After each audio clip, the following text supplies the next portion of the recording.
Now rocking with the hottest boxing podcast in the land with your host, Coach Malachi Williams. True.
Yeah. What's going on, family? It's the boy Coach Malachi in the building, and we are back. Bear with me one moment. Let me make sure y'all can hear me.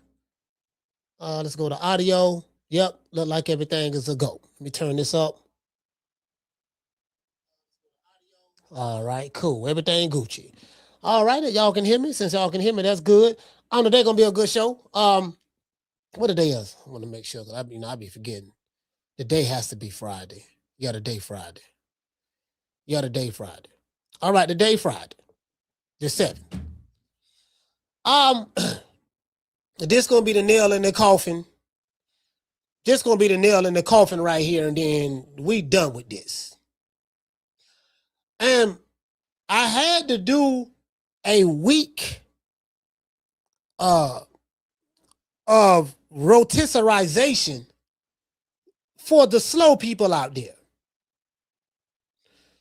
And because I understand the fan base that we have on in social media as it relates to the boxing space, I understand, what we have in the boxing space today. We have influencer boxing fans who they are lower than the casuals. You have hardcore boxing fans. You have casual boxing fans. You have streamer and influencer boxing fans. They are under the casuals. The casuals are not that bad. However, there's levels to this. Y'all make sure y'all hit the like button for the old boy and share this show, because this gonna be a good one. And I'm on the same thing, the same shit I smoked yesterday. I'm on that today. The stickiest of the icky. You want to smoke with the old boy Rick James? I'm on that today, right now. So you have hardcore boxing fans, level 1. Casual boxing fans, level 2. Influencer and streamer boxing fans, number 3. In boxing today, 85%, maybe 75, possibly 75% of the fan base is influencer and streaming boxing fans. So if you are a YouTube channel and you pander to them, you will grow faster than anybody. If you pander to them, you will grow faster than anybody. Because, you got to use their language. They use duck language when they talk. Them the ones who going to be threatening you online, but they ain't going to do a motherfucking thing. They are very, very passionate and in love with their favorite fighter. They be up. You get what I'm saying? They like those guys. That right there, they're a very ignorant group of people. Very ignorant. And they come in different all shapes and sizes and races and religions and backgrounds and ethnicities. They are a very ignorant group of people. Loud, ignorant, and wrong. And they come in different ages. They don't have to be young. You got some old crusty. You got some old crusties out there. Man, the old crusty, the old crusty is, you know what I mean? That old crusty is stubborn because he old and stubborn. Crusty, he don't leave no room for oil. to order the machine down so everything will be moving. I'm talking about just old and crusty. There's nothing I dislike or despise more than an old crusty nigga. True. You know, just always complaining, always hating, just hate for no reason. Just, nigga, you too old to be hating, fam. Just be hating. Old, and they be lying all the time. The crusts be lying. Old lying crusty ass niggas. I can see the you know, the young and crusty and lying and shit. Because, you know, they not mature enough to form a thought yet. They literally they don't have enough chromosomes or molecules in their brain cells to even process. So you got to give them time. They're young and dumb. You got to give them some time to, you get what I'm saying? But you old cresses, you was young and crusty, you was mid-age and crusty, now you owe the same old shit. You just stuck in your ways, huh? Yeah, you stuck in your way. Don't worry about it. Just stay over here long enough. Just stay over here long enough, and I'm gonna break you out of all that shit. I promise you, if you stay over here long enough, I promise you I'm gonna break you out that shit. Yeah, I'll break your old hating ass. Yeah, we will break your old hating ass. And I get it. You old, you ain't accomplished shit in your life, so you just mad. I understand. It be like that sometimes. Sometimes you get older and you look back and you ain't did shit. You done made all the wrong moves. And then now you old and you know you waiting on SSI and you know what I mean? Not knocking anybody who get SSI. I'm not doing that. But I'm just saying, like, I'm talking about the old crusties. Because what it is the crusty, they be crusty and bitter. Some of the bitter ain't not like an old bitter nigga. Old bitter nigga like just be mad every day, bitter about everything. The sun out, he don't like the sun. When the sun go down, he mad that the sun went down. If it's a drought, you know what I mean? He mad that it ain't raining. And when it start raining, he mad that it's raining. Doesn't that sound familiar? Sound like these niggas on the internet. True. They argue both sides of the coin. You can't beat these niggas. So I said, you know what? Since these dudes are this slow, and they are, trust me, they are slower than a motherfucker. They slow. Let me do a rotisserie session for the entire week. Just to let any other nigga know out there, boy, if I find out that you're decking, you're moving like this here, the boy, Coach Malachi, do not let me get on your ass, because I get on your ass, goddamn it, it's over with. I'm talking about Diddy, no baby oil. To this day.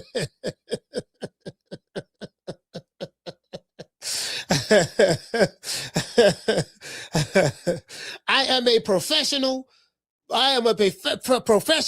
piss a nigga offer. Do you know what that is? Do you know what a piss a nigga offer is? I just made that word up.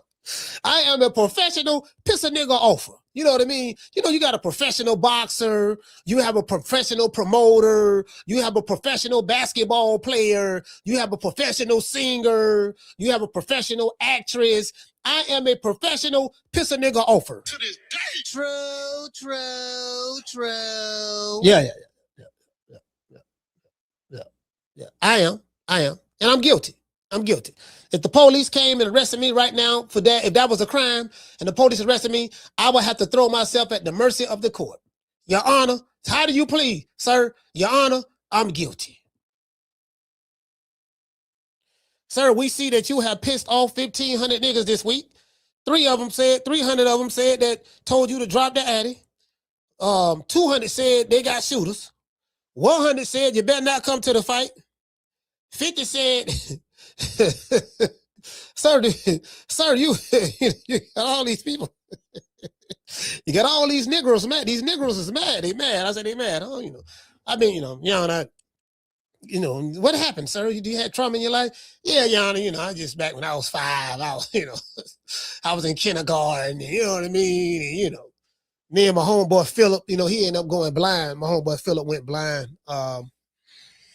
Yeah, he went blind, bro. He had that what Ray Charles had, because Ray Charles, he used to be able to see, but then when Ray Charles got a little older, I think he was a teenager. Once he became like a teen, I want to say like preteen or teen, something like 13 or 12, something like that. He ended up losing his sight, and yeah, you get what I'm saying. So that's what happened to my partner Philip, man. He was an albino. That was my best friend. That was my best friend growing up. You know what I mean? At that age. And then these motherfuckers like bro, like they just, you know, when they come to this shit, these motherfuckers see what they want to see. So I say, you know what? Me being a professional piss a nigga offer. Matter of fact, let me write that down, because I just made that shit up. You know, I'm good. I'm very creative now. I just used to, I'm very creative. Let's see. Professional piss a nigga offer. Okay. Piss a nigga offer. Okay. Yeah, that's it. That's it. That sounds good. That sounds good. That sounds good right there. Yeah, you know, I'm gonna piss some niggas off. You know, that's what I do. Good. They pain freaks too. They pain. You know what a pain freak is? A pain freak is someone who is a glutton for punishment. You know, when you got niggas hate, when you got a nigga who hate watch you, he's a glutton for punishment. He hates you, he can't stand you, but he can't help but to keep watching you. Let me tell y'all something too. See, I'm gonna tell you why you're haters. I'm gonna tell you why, if y'all anybody got haters, I'm gonna tell you why your haters continue to follow you and watch you. Because in your haters' mind, they find joy in anything that's not going good for you in your life, right? Or they like to project ain't shit going good to make them feel good, make them feel good about themselves. So they'll watch you, they catch you, they catch you on that day when shit going bad. So they can be like, aha, yeah, that nigga doing bad today, dog. That's what I'm talking about. Yes, you know, cause they got their nuts crossed on you. Nigga nuts crossed so much, they got the blue balls. True. Yeah, dog, you finna get hemorrhoids down there, boy. You better uncross them nuts, dog. That shit backfiring, dog. That shit ain't working, dog. You know, we still here. Dog, that shit ain't working, fam. We still here, fam. Like, you need to uncross, boy, your nuts. When you got blue balls, boy, you need to go to the doctor, get that shit checked out. Fucking with me. To this day. Fucking with me, what you need to do, dog. Anyways, let's get into the show. Bob Arum, good white man. Bob, good white man. Bob Arum, you know what I mean? One of the best. what Uncle Ruckus say? One of the best that God ever created. Oh, Uncle Ruckus said, I got something for you, Uncle Ruckus ass YouTube channel. It's about 2 Uncle Ruckus YouTube channel. Well, oh, Lord have mercy, boy. I ain't gonna say no names. And again, I don't want to throw anybody under the bus. I reserve the right to say the names in the future, though. Because you know me, it don't take much. All I need to do is just wake up on the wrong side of the bed, and I will mention these names. I will. It's 2. It's 2, definitely. I'm talking about, Lord have mercy. I'm talking about, God damn. Anyways, Bob Arum speaks. You see what I'm saying? Bob Arum speaks his silence. Bob said, you know what, I'm tired of this shit. He said, we tried to make the fight for Keyshawn because he shot his mouth off. That's exactly what he said. I swear to God. I got receipts. And the reason why this receipt right here is the most important receipt of all the receipts that was dropped. We show evidence to the jury what Keyshawn Davis said prior to fight negotiations with Debo Devin Haney. We showed evidence of what his big brother was saying prior to the negotiations with Debo Devin Haney. We showed what happened after he ducked Debo Devin Haney. We showed, because the nigga ain't no, bro, we can't find this nigga Keyshawn. We can't find him and he ain't talking. You talking about a loudmouth nigga like myself from Norfolk, Virginia, who don't miss any opportunity to be on the camera, get the spotlight. All of a sudden, he's a deaf mute. He ain't got nothing to say. And he is the invisible man. Now, I see Clarissa Shields capping for him. I see the boy Darrell capping for him. I see Shakur capping for him. He got about three or four niggas trying to hold the line. You know, yeah, dog, don't worry about it, dog. I know you're dumb, but dog, we ain't gonna say it. You know, we ain't gonna, yeah, dog. You see, you gotta understand, it's the business now. It's the business. See, listen. For all you SLD boom class ass niggas, I don't rotisserize your ass Monday, Tuesday, Wednesday, Thursday, and the day Friday. This is the conclusion of the rotisserization.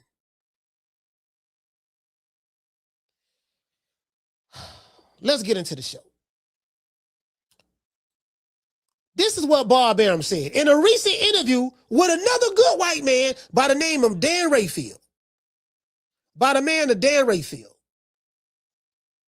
See, Dan Rafael and Bob Arum is more credible than any nigga in the comment section.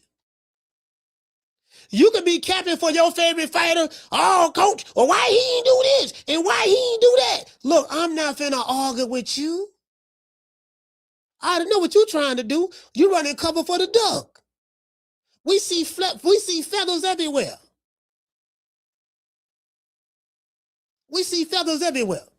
So I say, damn. Oh, Bob spoke out about this situation. Bob said, I'm tired of the fuck shit. Scandalizing my name, dismerchifying my good character.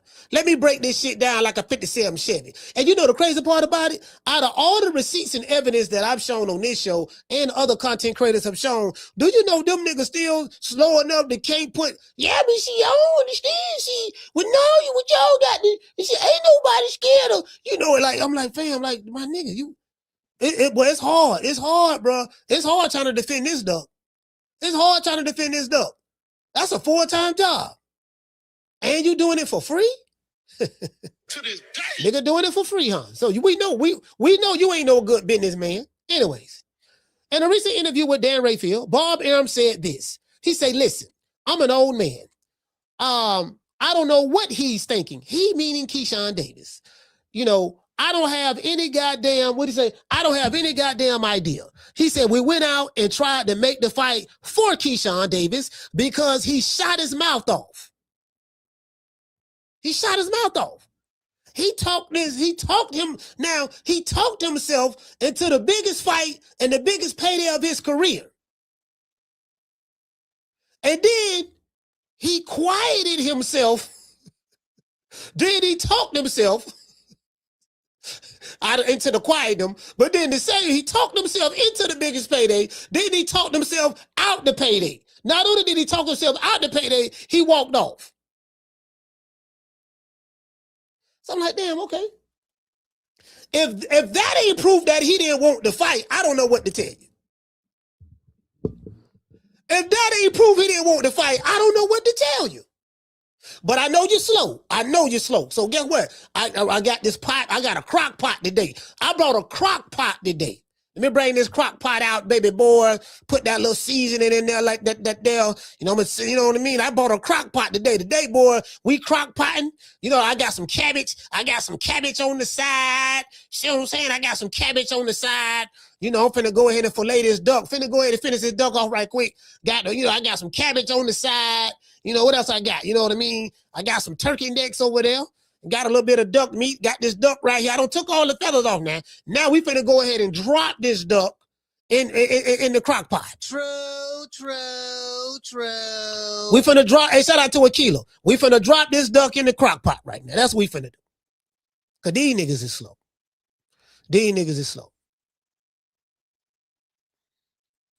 You dig? These niggas is slow. You don't get no slower than these do.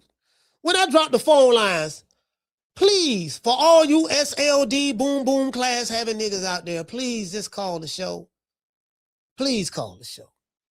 I notice you defenders ain't called the show at all.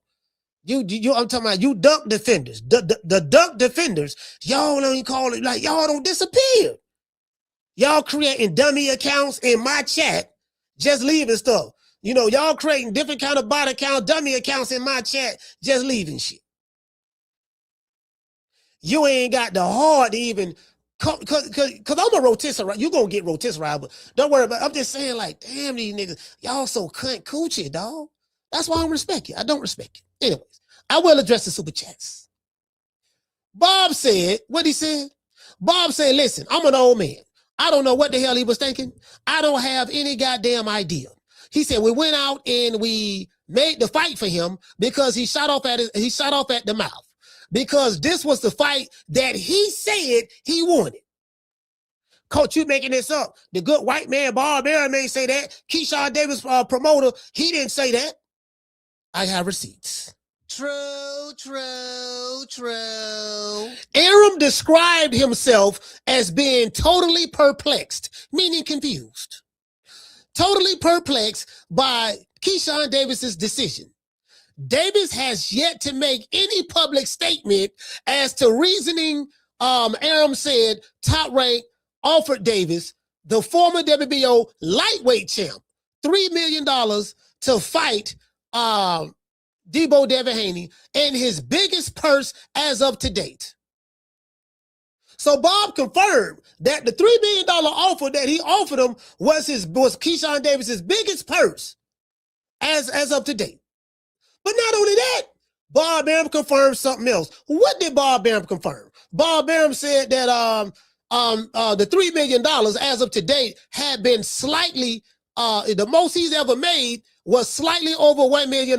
He made like $1.2 million on something. Like, we know, probably like, when I say 2 million, I ain't talking about 1,200,000. I'm talking about $1,002. True.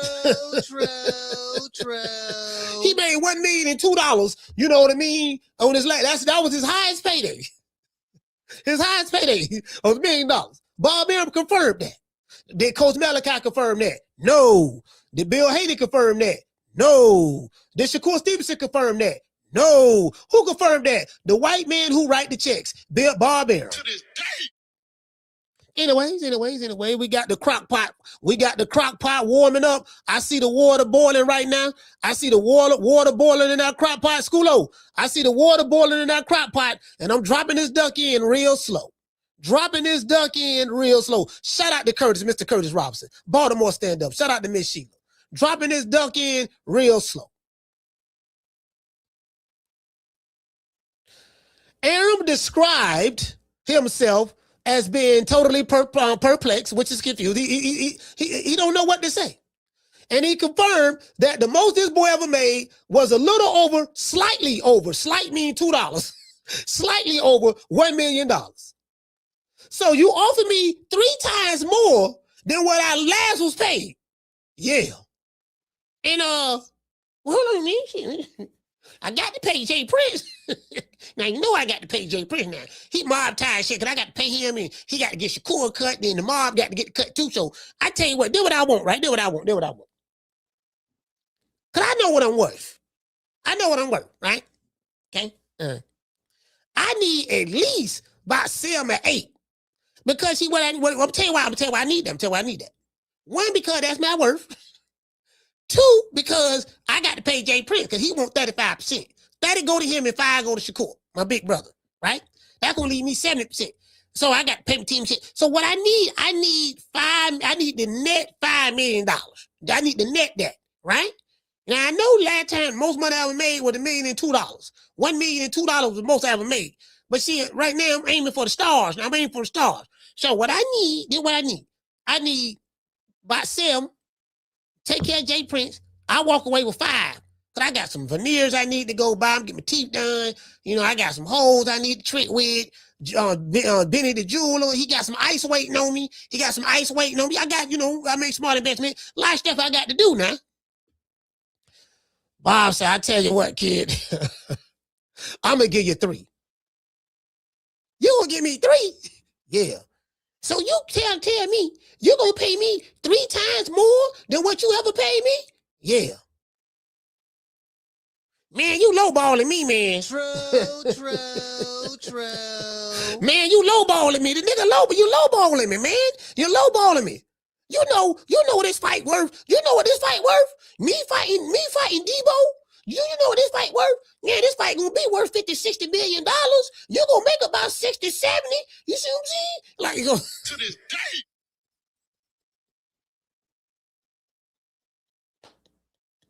this nigga, boy, Lord have mercy.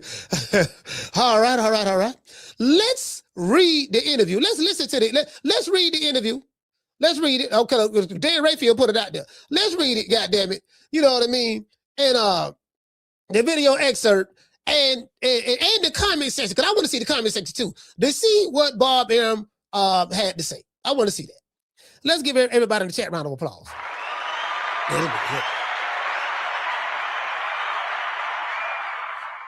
I'm slowly dropping the duck.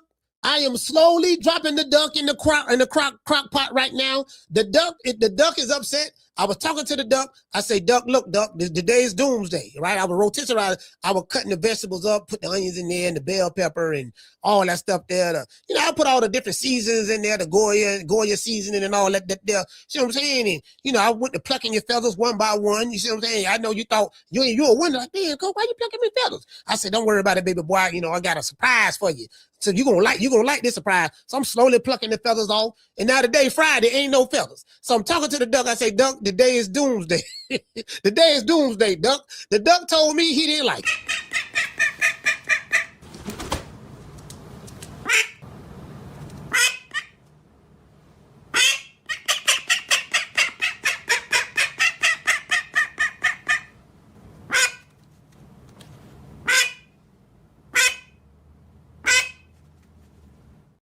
I told the duck, I said, don't worry about it, duck. It's going to be okay. You know what I mean? It's going to be quick. Don't worry about it. Just sit there, hold your breath till you can't breathe no more. And then you're going to, don't worry, I got some good seasoning on there too. Don't worry about it. It's going to be a good, this going to be a good meal today. But by the time the show over with, I'm going to have the cabbage ready for y'all. We going to have the duck going to be rotisserized. I got some turkey necks, some ducks. And, we going to have a good meal today. Y'all going to leave this show good and full. I promise you that. I want to dedicate this show to them. I want to thank the whole hood who came out here. I love y'all. I did this for the hood. Y'all know I beat that boy. Yeah, man, you know what I mean? I'm trying to tell you, man. Hold on. I got something to say. For anybody who want to argue with Coach Malachi, I don't argue with avatars. I'm telling you right now, I don't argue with avatars in comment sections, and I don't argue with niggas online. Do you want to know why? Ain't nothing to argue about. You're not that important for me to even want to argue with you about this duck. You dig? You want to argue? I can't argue with you. You mad. Look at you. You mad. I don't get paid to argue with you. Who is you? You ain't nobody. Yeah, I just remember that. You ain't nobody. Shout out to the number one contender. Now, I am the number one contender. I'm tired of James the Poodle, Grim Reaper, whatever you want to call himself, ducking me. All right, I'm tired of man driving around town in 8 Rolls Royces. He ain't fought nobody. I'm still in a bro-hand. Nigga don't want that. He don't want the top rank telling Bob Arum, who been promoting fights since Methuselah. He been promoting fights since David and Goliath. Yeah, man, I was $1 million fight. And the most you ever made was $1,002,000, which is a lot of money to me. That's a lot of money to me. You know what I mean? But you gonna come in there and tell that good white man, yeah, Bob, I need the net $5 million. I need that net. That's been confirmed by Mike Carpenter, another good white man. Just all these good white folks. Because we can't believe Bill Haney. So I'm going to say this. And I'm dead serious when I say this. Bill Haney was telling y'all this same shit. Motherfucker was saying he was lying. The white folks come out and confirm every goddamn thing Bill Haney said. And motherfuckers is quiet. Can't keep it real to save their ass. I need you to say that you was wrong with the same energy that you said when you said he was lying. And you ain't going around telling Dan Rafael, Sean Zytel, Mike Carpenter, and now Bob Arum, Rick Glaze, and all. You ain't telling them they lying. Bob Arum literally confirms everything that Bill said. The nigga turned down $3 million. He don't disappear. We can't find him nowhere. He not answering the phone from his manager. He not answering the phone from his promoter. Bill lying. He don't know what he talking about. Cracker come out and say the same thing Bill said. True. The crackers come out and say the same thing Bill said. Literally. I digress. And guess what? Guess who ain't saying nothing? Guess who ain't saying nothing at all? Keyshawn Davis. He coming out saying, nah, man, them niggas lying. Bob lying, Bill lying, Mike Carpenter lying, Dan Rafael lying, Sean Zartel lying, the Ream Magazine lying, everybody lying. This the truth. That's what really going on. That nigga disappeared. Like literally. Has he been kidnapped? Where the duck at? Did he fly north for the summer? You know, a lot of ducks fly north for the summer, and then they fly south for the winter. Did the duck fly north for the summer? He showed a video when he was running. I say, nigga, that wasn't a good video. That just tell me you running from smoke. You gonna show me a video of you running away from the negotiating table. Like you Forrest Gump or some goddamn body. Yeah. Anyway, that's neither here nor there. That's neither here nor there, boy. Yeah, it is what it is. I'm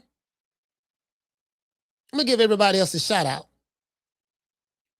Oh, hold on. No, I can't do that. Let's read the super chats. Shout out to Walt. Hey, okay. For dropping that quarter of a bam dub on your boy. Hey, Leroy. Super chat received. Playtime's over, boy. He say Bob doesn't give a F. He said I can picture him saying that. I'm finna show it to you. Shout out to Curtis Robinson. Hey, okay. For dropping that half for bam dub on your boy. Hey, Leroy. Super chat received. Playtime's over, boy. He say shout out to Coach 2 Minute. He say shout out to 2 Minute Podcast, Coach Malachi. I guess he's trying to say Malachi. Captain Malachi, blessings to my born day. Okay. Shout out, man. Happy birthday, man. Hey, the day your birthday, Curtis, happy birthday. Oh, you a Leo. You a Leo then. My mother was a Leo. My mother's birthday was, and she was alive, what the day, the 7th? Her birthday was August 3rd. Yeah, you a Leo.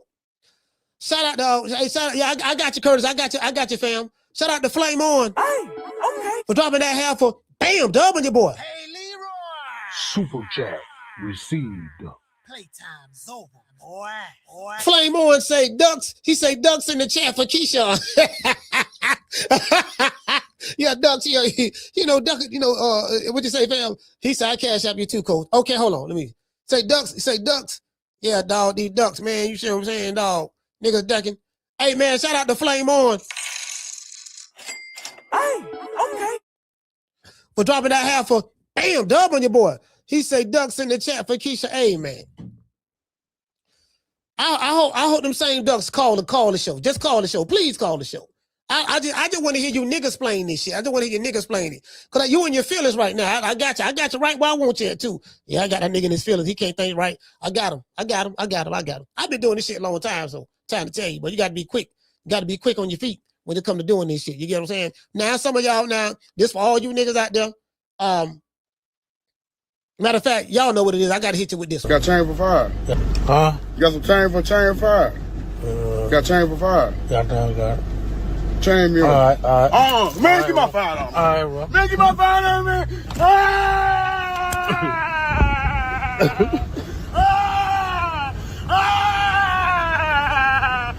Get my fire!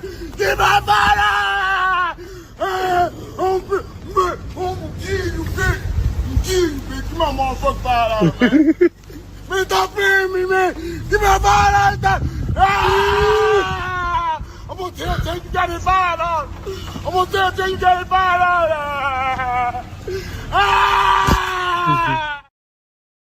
All right. Let me just go ahead and get to it. Fuck it. All right, let's pull this up right here. Now, first thing I want to do, I want to read this here. I want to go here to this guy right here. Let's go to this guy right here. Cause this guy right here is I've been checking him out a little bit. This dude right, he kind of been on top of it. Right here. But I just want y'all to, I'm gonna hit you with this one first. You know what I mean? Because I know what they're gonna say. I'm gonna hit it with this one. Then I'm gonna come back. Then I'm gonna come back and hit it with the flipper. I'm gonna hit you with this one. Then I'm gonna hit you with the flipper right after that. You don't know what the flipper is? I'm gonna show you. Let's go right here first. Let's go right here first. See what this what the dude name MMA boxing addicts. I do not own the rights to this material. It's for education purposes only. Has to say, this dude absolutely exposes Keyshawn Davis even more, ladies and gentlemen. Listen to this. Bob Arum says, Listen, I'm an old man. I don't know what the hell he was thinking. I don't have any goddamn idea. We went out and tried to make this fight for him because he shot his mouth off that this was the fight that he wanted. And when we made the fight, he doesn't want it. Bob Arum described himself as being totally perplexed by Davis's decision. If y'all don't know what perplexed means, here's the definition. Bob Arum said, even though Top Rank was not obligated to pay Keyshawn Davis a penny more than his 25% share of his bid, $2.1 million, he told Davis's manager, James Prince, that he would still honor the $3 million offer. Let's stop right there. Let's stop right there. Now, I know what you're going to say. Oh, coach, anybody can make a video putting that out there. Y'all believe anything on the internet. I knew you were going to say that. I got something for you, though. Guess where we going to go at? We finna go to Bob Arum. True. Yeah, I ain't finna give you niggas no room. Duck, get in the pot, Duck. Get your ducking ass in the pot. It's over. We ready to have dinner. I got a crock pot. And, we going to have a part of the duck going to be in the crock pot. The other part, we going to rotisserize. This going to be a rotisserie duck right here. You know what I'm saying? Shout out to Ray J. Shout out to Ray D. What did he say? He say, so Jay Prince don't get paid for other fights. I don't know about other fights, but yeah, he going to get paid. Anytime his fighters fight, he going to get his cut. Yeah. All right, but let's finish. I got something for you. We told him after the purse bid that we would find a way to boost his share to $3 million, which we had agreed to in the first place. You can't make this shit up. So it's worse than we thought. So even though you went the purse bid and Bob won the purse bid and your cut was going to be less than the $3 million offer, the good white man said, you know what, boy? I know you ain't that smart, being a hood nigga from Norfolk, Virginia, and you got this dumbass nigga in your corner named Dorset. So what we gonna do, dog? I'm gonna let bygones be bygones, and I'm gonna still pay your slow ass the $3 million, even though I'm not obligated to do so. Let's continue.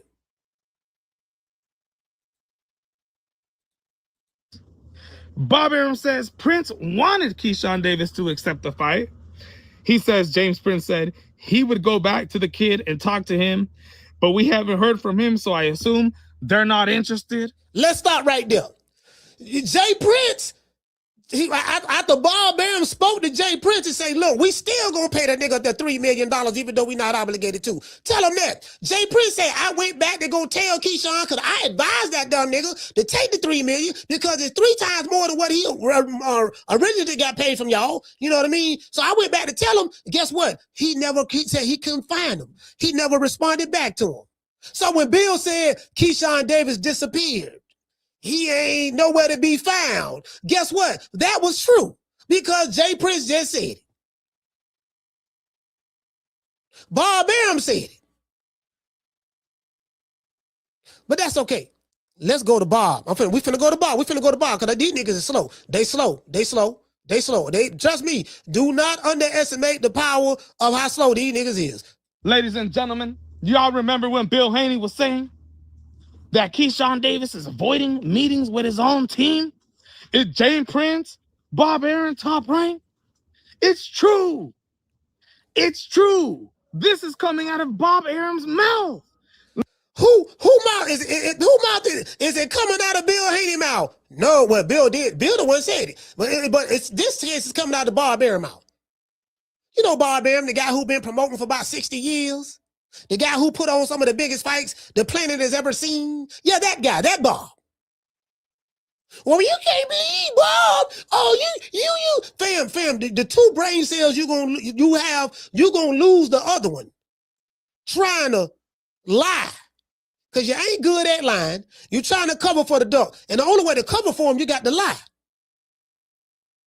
You get what I'm saying? You know what? You always got some dumbass trainer who don't know shit about the business of boxing be the main one talking about the business of boxing. True.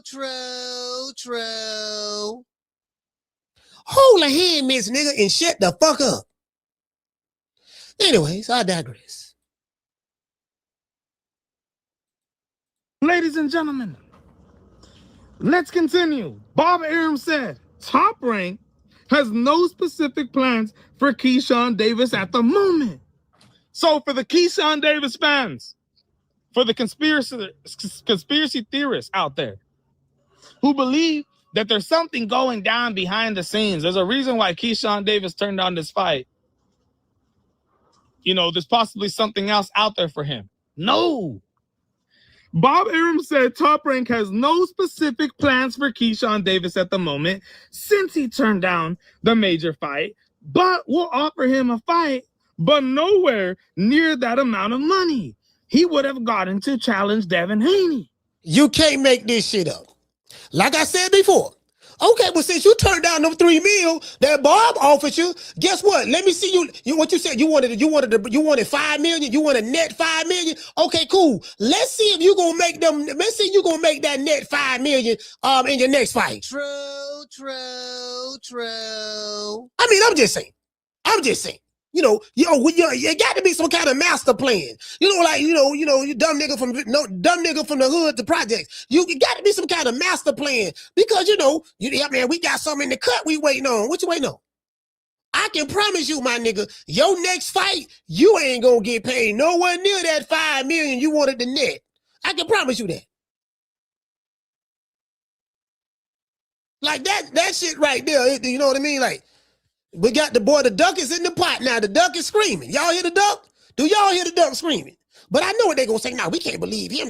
This AI, this dude, we don't know who this dude is. You just be finding stuff on the internet. We don't know who this dude is. Cool, don't worry about it. Hey, shout out to this brother right here. What's his name? MMA. I'll read it. I think I gave him credit already. Ladies and gentlemen, so y'all know they don't have to give Keyshawn Davis another fight until, I believe, May of 2027, right? They're not contractually obligated to have to do that until May 2027, right? Wow. Bob Arum just said there, we'll probably offer him another fight, but nowhere near the amount of money he would have ever gotten to challenge Devin Haney. That's why I can't understand, Bob Arum said, maybe I'm remembering things through rose-colored glasses. I don't believe fighters 10, 15 years ago, or even 5 years ago would act this way. Even now, a day after, if Keyshawn still wanted the fight, we would still give him the $3 million offer. You can't make this shit up. So you try to tell me that good white man, Bob Arum, said, you know what? I'm willing to let bygones be bygones. If he was to come back right now and say, you know what, I want to make this fight, we would still pay him the $3 million and make the fight. The nigga ain't nowhere to be found. He literally ghosted Debo. He ran away from Debo, Bob Arum, and his goddamn manager. Literally. So they say, why you calling him Debo? This is why we call Devin Haney Debo. Shit like this. Y'all making him Debo. The Silver Spoon kid. The kid, when he was boxing in the amateurs, he had Louis Vuitton bags he had his equipment in. And Gucci bags and all that there. Pulling up in Rolls Royces. Yeah, that kid. Woo, it don't look good, but that's okay. Let's go. I'm not finished.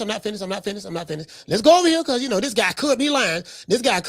So let's slide over here, slide to the left like the cha-cha slide. Let's go over here. Bam. Okay.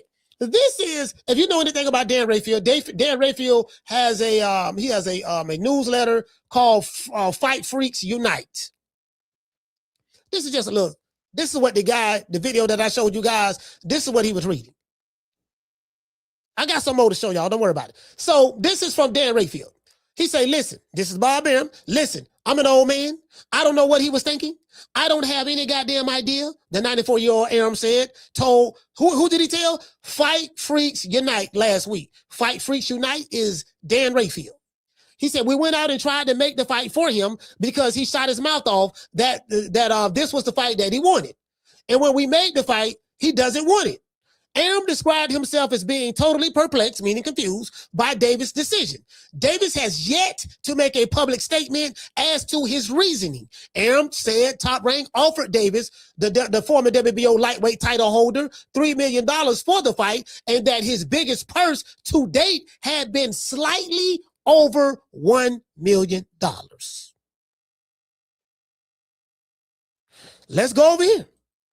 This is Fight Freaks Unite website. If you look right here, if you guys can see, it says Dan Rafael. You can subscribe to this newsletter as well. Even though Dan got me blocked, but that's okay. I don't take it personal. Notebook. Arum totally perplexed. Keyshawn wouldn't take the Haney fight. Let's go down here. Let's go down here. Let's go down here. As you can see, Keyshawn sitting right there. With Bob. Bob was real happy. See, Bob got that. Bob smiling at him. He's sitting there, got that look on his face. Hey, listen, look. Now this picture says 1,000 words right now. This picture says 1,000 words. Now, when I look at this picture, I look at it totally different now. He got this look. He looking at Bob smiling like you're gonna be a superstar, kid, and Keyshawn looking like this man don't know how much of a duck I am. Duckopotamus, right? Let's continue. And then you can subscribe to Fight Freaks United as well, right? So, top rate promoter, this is Dan Rafael. Dan Rafael is a reputable, as a matter of fact, because we need, if y'all want to know who Dan Rafael is, go Google him. Don't everybody believe in Google? Go Google that shit. Okay, top rank promoter Bob Arum is like most of the rest of the boxing world at a loss of words as to why Keyshawn Davis turned down an offer about triple his biggest purse for a mandatory shot at WBO welterweight titleist Debo Devin Haney. The opponent he claimed that he wanted next. Now, the only reason we got here, how did we get here, guys? We got here because Keyshawn Davis claimed that he wanted to fight Debo Devin Haney next. That's how we got here. Okay? All right, let's continue. This is what Bob Arum said. He said, listen, I'm an old man. I don't know what the hell he's thinking. I don't have any goddamn idea, right? And this is what Bob Arum told Fight Freaks Unite last week. He said, we went out and tried to make the fight for him. Why did we go out to try to make the fight for him? Because he shot his mouth off that this was the fight that he wanted. So had he not shot his mouth off and said this was the fight that he wanted, we never would have went and tried to make the fight for him. He said, and when we made the fight, all of a sudden, he doesn't want the fight. This is what Bob Arum said. When we made the fight, all of a sudden, he doesn't want it. Arum described himself as being totally perplexed by Keyshawn Davis's decision. Davis has yet to make any public statement as to his reasoning. Arum also said that Top Rank offered Keyshawn Davis, the former WBO lightweight title holder, $3 million for the fight, and that was his biggest purse to date, has slightly been over $1 million. And this is a picture of the good white man who interviewed the other good white man, Bob Arum, Dan Rafael.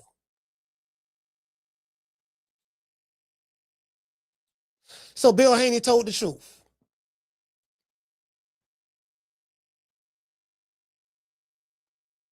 Like literally, like the pot is boiling, the duck is done. He's done. We got the seasoning on there. I got some steamed cabbage over there.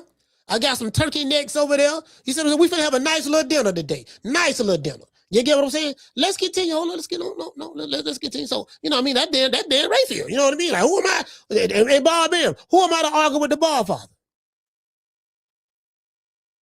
Who am I to argue with the Bob? Now, let's go over here. Let's go over here and see what the people, let's see what the people got to say. Because I do it for the people, by the people, the people, because I come from the people, right? We represent the people. You see what I'm saying? We represent the people. That's what we do. Let's go over here. Let me pull this up. Hold on. Let me put this back up here. All right, cool. Slide this over. Want to make sure I show this right. Because I want to see what the people talking about. Because maybe the people don't see it the way we see it over here. All right, this guy right here say Bob looking at Keyshawn the next day. This how Bob looking at Keyshawn. Start looking like Thugger. Okay, cool. This guy right here, Andre, says Keyshawn watched his brother get paid by Zuffa and started believing he was automatically entitled to the same kind of money just because he was around it. He said he watched his brother, meaning his play brother. That's what the people are saying. He said, one thing that I learned in life is never be envious of someone else's rewards. He said that mindset will eat at you, cloud your judgment, and can lead to making bad decisions, which seems to be what's happening here. You know what I mean? He said, I've been that way. He said, I've been that way. Why not me? Mindset before. He's had that why not me mindset before. And trust me, it's not a healthy place to be. Focus on earning your own opportunities instead of comparing your journey to someone else's.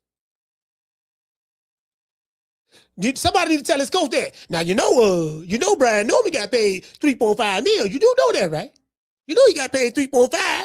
And I'm like, okay, we can't even worry about the 3.5 because Kiki didn't want 3.5. Kiki wanted more than $5 million.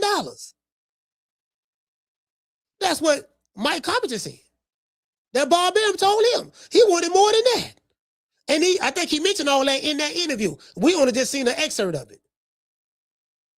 I need the net $5 million.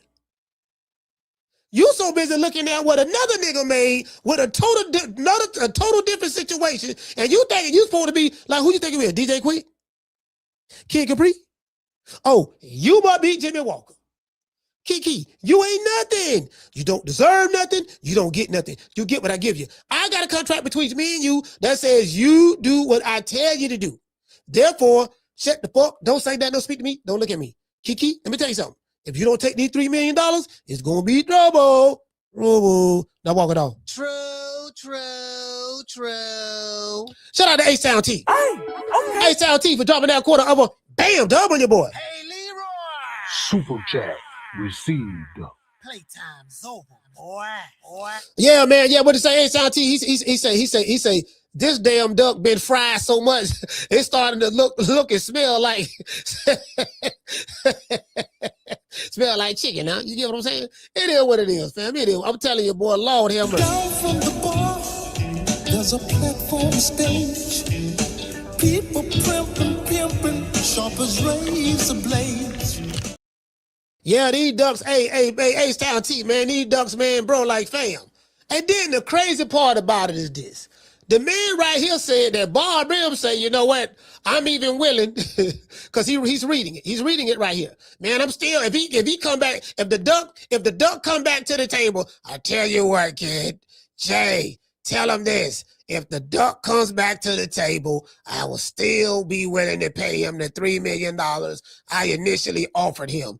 And the duck ain't nowhere to be found.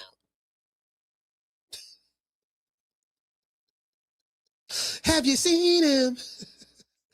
Tell me, have you seen him? I saw this duck at the movie show, and I see feathers everywhere I go. Have you seen him? Tell me, have you seen him? Have you seen this duck? True. God damn. Hey, shout out to Rocket Andretti. Hey, okay. Put up that quarter of a bam dub on your boy. Hey, Leroy. Super chat received. Playtime's over, boy. He said, Coach, the only way Kiki can redeem himself is if he call that Raccoon Stevenson. then maybe he can make close to $5 million after taxes. Man, this man right, he said he called him Raccoon Stevenson. Lord have mercy. Man, I'm trying to, yeah, boy, I've been hearing people been saying Shakur been cooning like a mug. But I did see that video where he said his favorite fighter was Lomachenko or something. But he said, yeah, man, Loma, man, Loma was fighting dude bigger than him, dog. Like, I love me some Loma, man. I love Lomachenko, man. You don't understand, man. Like, Loma, man, Lomachenko's a great fighter. You know, no shade on Lomachenko. You know what I mean? But I'm just saying, like, it's just the way he was blushing when he was talking about Lomachenko. I say, damn, I ain't never seen a nigga blush like that. Anyways.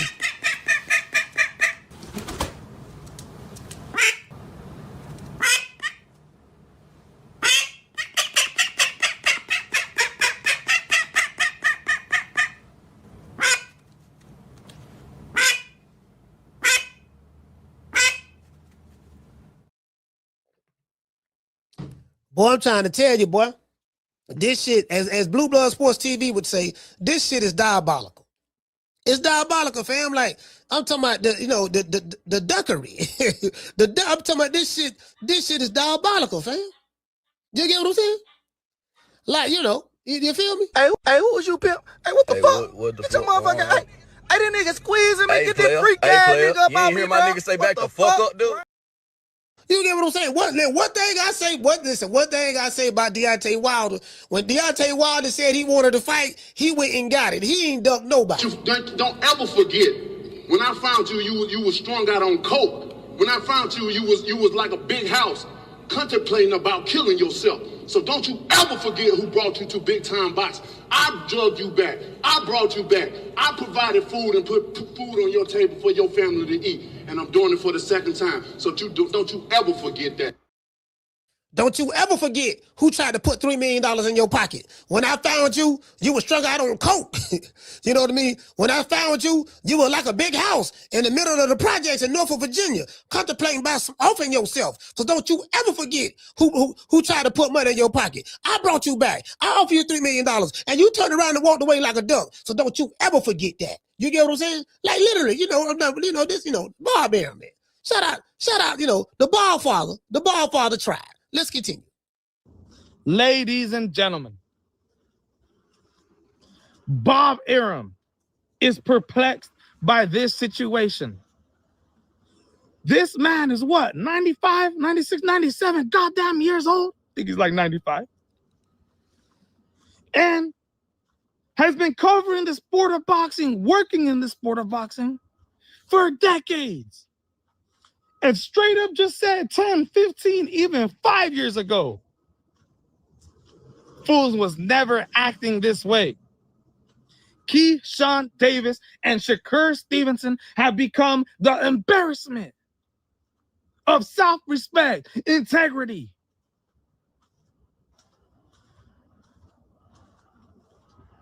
Respect towards others. You've got Bob Arum comparing this man to fighters from the past. When Keyshawn Davis tries to act like he's one of the toughest dudes in the sport of boxing. You see this shit? This what I was talking about, bro. He said Bob Arum comparing Keyshawn to fighters of the past. See, I've been talking about this. This is all we talk about over here. They be crowning these niggas too fast. And that shit go to get to their head. You know what, kid? Yeah. What's up, Bob? You know what, Shakur?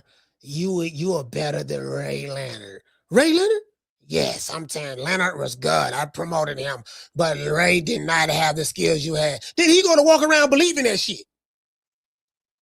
The promoter just trying to make you feel good, hype you up, shit. You go around believing that shit. Then you go to believing that you ain't gotta fight the fight that Ray Leonard did in order to establish himself. Because this era, like this the Gen Z era, this era right here, we don't have to see the big fights because we automatically know he'll beat him. That's the problem. That's the problem. When they don't earn it, you go to crowning these niggas, they go to believe in that shit, then they turn it fights down. I ain't got to fight him because Bob already told me that I'm greater than Ray Leonard. True. All the old niggas lying to these jitterbugs. That's the problem. The old millennial fighters that retired, they lying to the jitterbugs. Some of the Gen X fighters that's retired, they lying to the jitterbugs. They lying.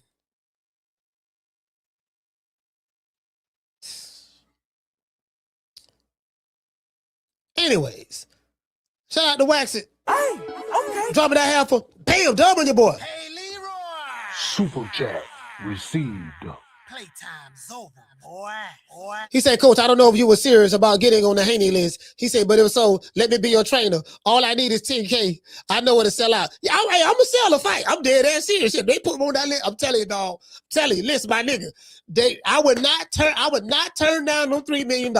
I promise you, it ain't no planet in the universe where I'm gonna turn down $3 million. I ain't gonna turn down $3 million on Mars. I ain't gonna turn down $3 million on Venus. I ain't gonna turn down $3 million on Saturn. I ain't gonna turn down $3 million on Pluto. I ain't gonna turn down $3 million on Mercury. I ain't gonna turn down $3 million on the moon. I ain't gonna turn down $3 million on the sun. I ain't gonna turn down $3 million on the planet Earth. Pay out for me $3 million. They'll fight a nigga. I'll fight his ass the next week. No training camp. True. Now, I ain't say I'm gonna win now. Matter of fact, I'm pretty sure I won't win. I'm pretty sure I won't stand a snowball chance in hell. But that ain't the point. The point is, we gonna get that money. To this day. The point is, we gonna get that money. Now, you can believe that. Shout out to OBW Stretch. Dropping that $2 super chat. He said, give it to me straight, Is it over for Key? No, it ain't over for him. It ain't over for him. He just cooked right now. He's just being cooked right now. He'll come back. You know what I mean? That duck, Duck got 9 lives. So, we just one of his lives is cooked right now. He got 8 more lives left. Like a cat. Now, a cat have. It's not over with for him. Because I still like Keyshawn Davis as a fighter. But he ain't got the heart that I thought he had. He deceived me. I was fooled. I was thinking that he was that guy. I really thought that. I was thinking he was that guy. I done been tricked already. You know what I mean? So that's what it is, dog. They right here telling these niggas you greater than Ali. I don't know who Ali is. I telling these that's what it is, right? You don't put it in their head already. Telling them they superstars before they even become a superstar. You know what I mean? And you're telling them he better than the dudes in the past. You can't tell these young niggas that shit. That's why Shakur can say Sugar Ray Robinson is buns. That's why he can say that. Because ain't nobody checking him. He can say that because they don't, the old Crescent niggas don't hype them up already. He gonna believe in that shit. Niggas calling you Sugar Shakur, but you diss the original Sugar. How you gonna be Sugar Shakur while dissing Sugar Ray Robinson? The essence from which the sugar came from. Does that make sense? Anyways, I digress. Let's go back over here. Gonna drop these phone lines in a minute. You've got Bob Arum perplexed by this situation, bruh. Y'all should be absolutely embarrassed, dude. Nah, that's for a fact, bro. Y'all should be absolutely embarrassed. Bob Arum just exposed y'all. There ain't no other plan going on. There ain't no other opportunities for Keyshawn Davis. He's getting bigger money elsewhere. Yeah, see, this is part of the plan. See, what is part of the plan? We got some bigger opportunities. Where you got them at? Where you got them at? Please,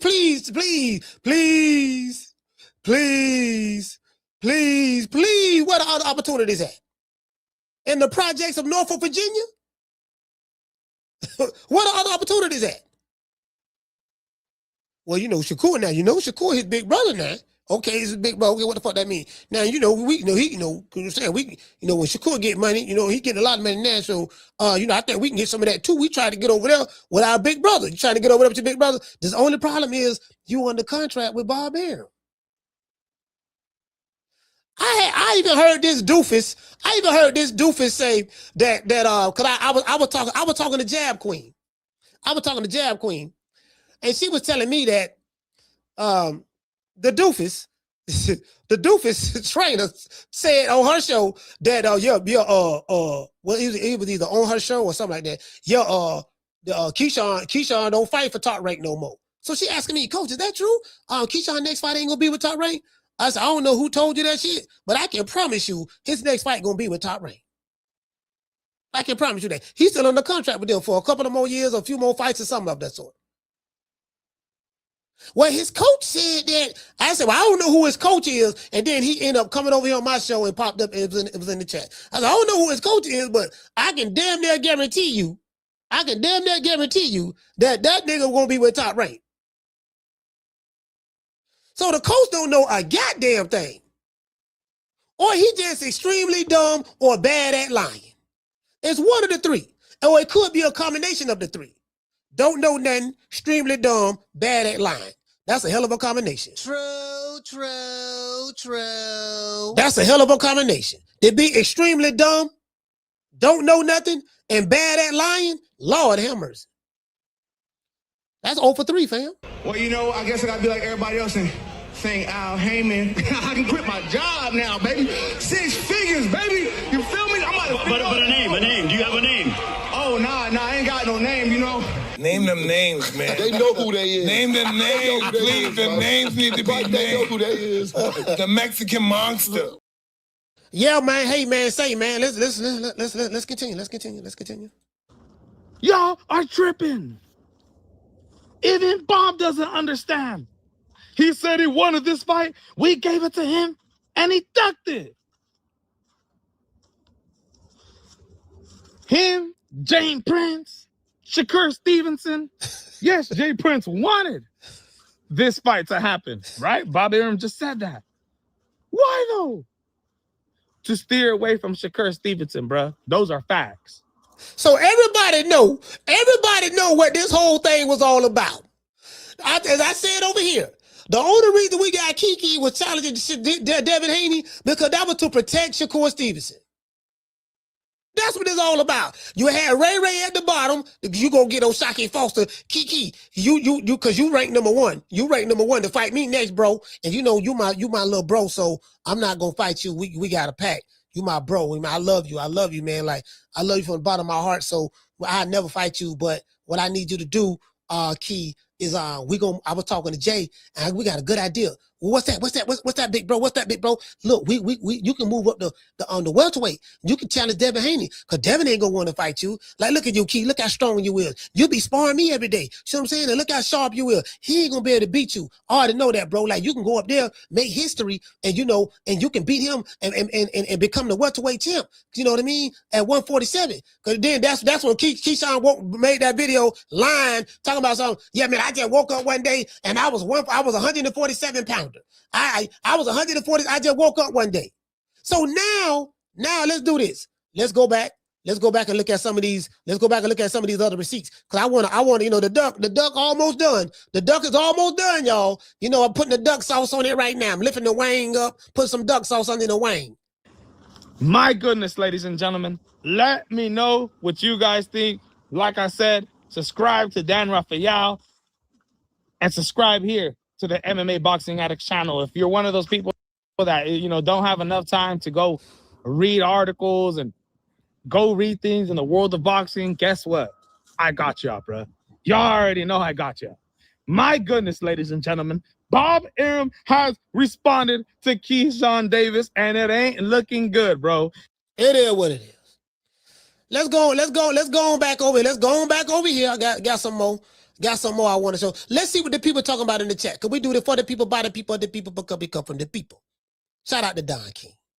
Let's go to the people in the chat. Let's see what he say. So this guy right here says, he say, out here looking like an extreme reliability. He said with the track record to show.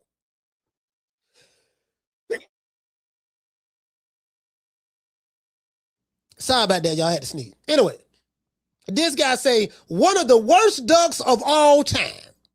They roasting this duck. This guy say one of the worst ducks of all time. Lord have mercy. See that what it is, dote. Let's see, the duck of all time. The worst ducks of all time. Dote. We're gonna just say dote. D-O-A-T. Duck of all time. Dote. Anyways, this guy Grid Talk says, you can tell Bob's sick of Keyshawn. He shot his mouth off. Key gonna send Bob to the grave, dog. All right. Pivot and Punish says Key cost Top Rank a lot of money. They had to pay Edwin De Los Santos half the fight purse when Keyshawn missed weight. Not good. This guy 99 over say Bob is pissed. No doubt Danny says he gonna use Bud Crawford strategy and call it the hard R word. Okay, so he said that he gonna use Bud Crawford strategy and you call the R word, try to say racism or something, right? Jorge Perez says that triple his biggest payday. This is sad. Nah. Stiff Jab say, man, that ninja out of boxing. and take that fake Mayweather with him. He say, take this fake Mayweather with him. He say, this little Tweety Bird era done killed boxing for real. Listen, the man stiff jabs. Let me retweet this. I like this here. Stiff jabs, give him a heart. Stiff jabs say, man, that nigga out of boxing. He say, man, get that fool out of boxing and take that fake Mayweather with him. This little Tweety Bird era done killed boxing for real. This man is upset. Let's see what this brother here talking about. He say, so y'all saying Bill was lying about the 3 mil over can shut the F up. So all y'all who were saying Bill was lying about the 3 mil and over can shut the F up. Yeah, for real. Matter of fact, let me retweet that one too. They're not gonna keep that same energy. This guy said Keyshawn Davis start WWE or fight for Zeus. Carissa Shields over there fighting for Zeus right now. She fighting for Zeus. Yeah, start a WWE or fight for Zeus. Your street cred or whatever you call, he said whatever you or Shakur Stevenson is worth, shit right now, fam. This guy say brutal duck, great chief boxer. YBGO says Keyshawn is a very unusual guy. Wouldn't be shocked if Top Rank drops him. He gets, he goes out and has great performances, then always does something stupid to ruin his momentum. It's getting more apparent he's missing a few screws. So this guy say it's obvious that he's slow.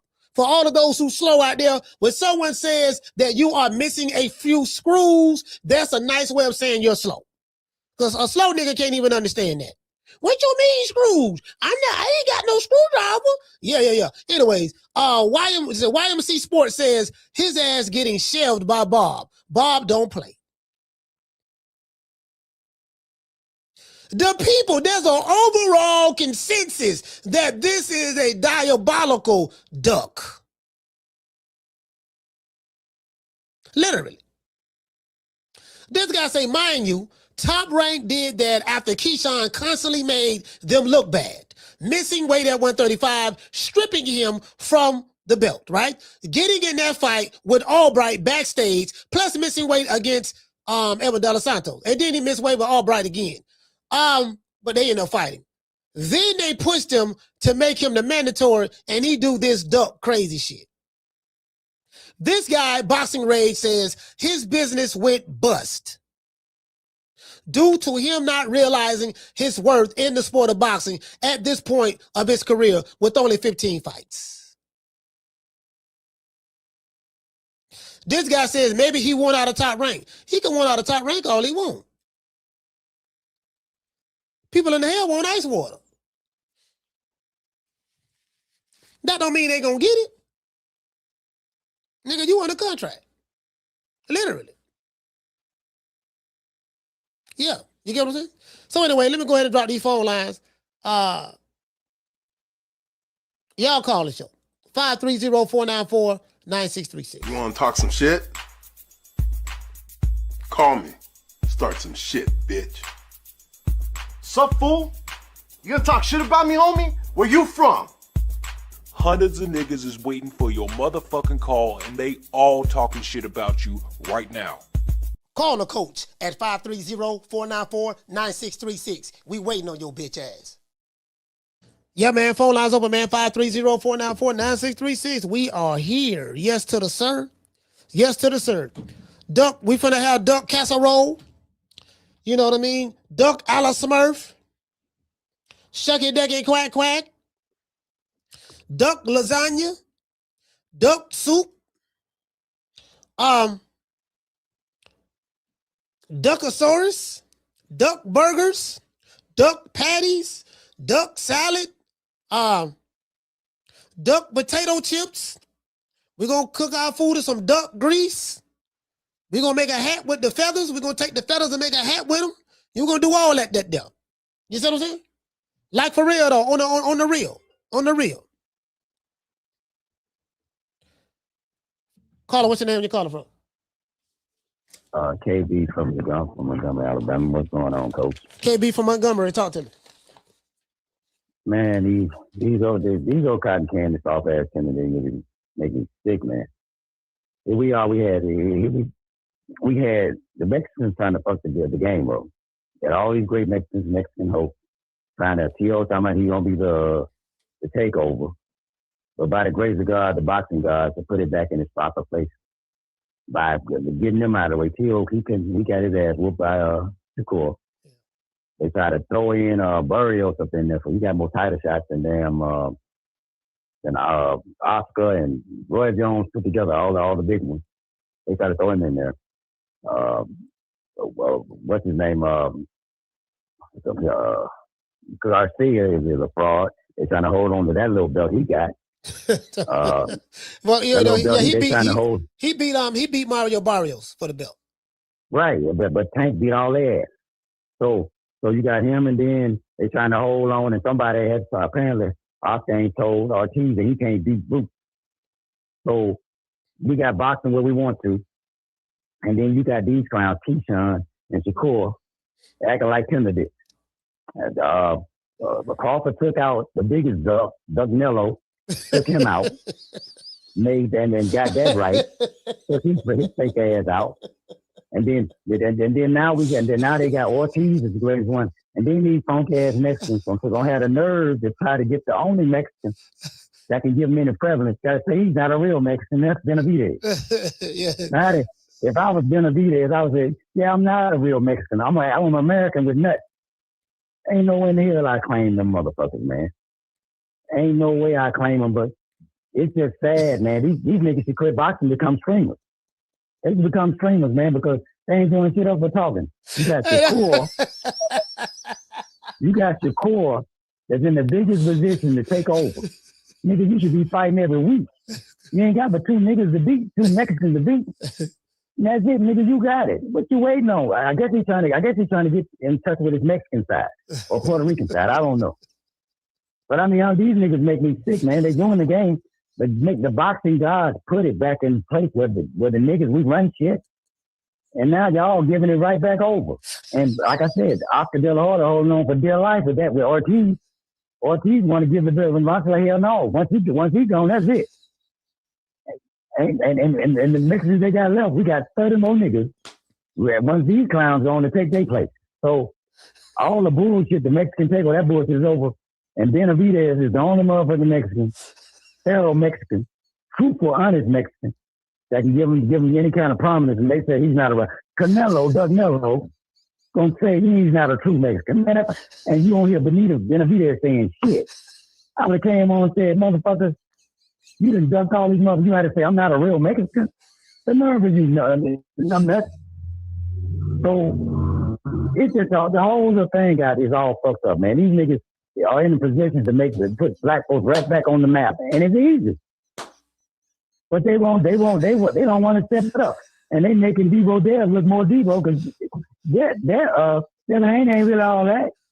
But goddamn it, right now he the face of boxing, and Ortiz don't want to fight him again. He don't want to fight him again. So goddamn, what we gonna? These niggas got.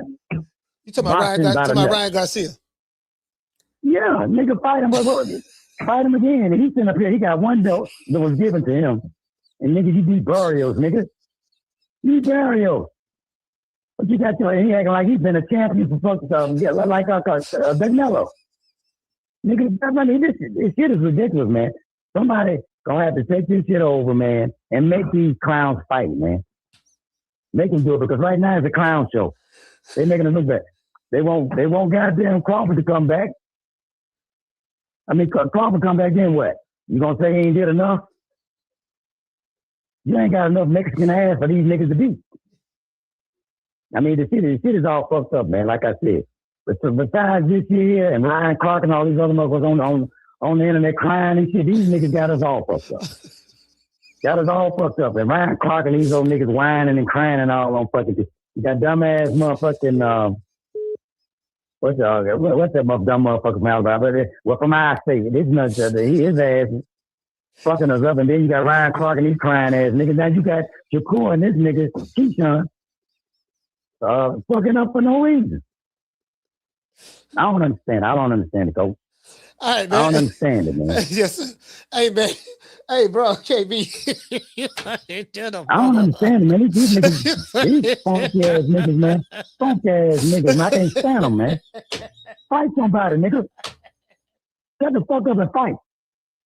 They need to bring Tank back, man. Don't let him. But hell, if he brought him back, ain't nobody gonna let him fight. They gonna literally have to tie these niggas up and threaten their mom and dad to make these niggas fight. Nigga fight. That's what it's called, boxing, nigga. But anyway, like I said, Coach, I've been trying to get on since yesterday. I ain't want to fuck this shit up like I did last time. I was calling all day.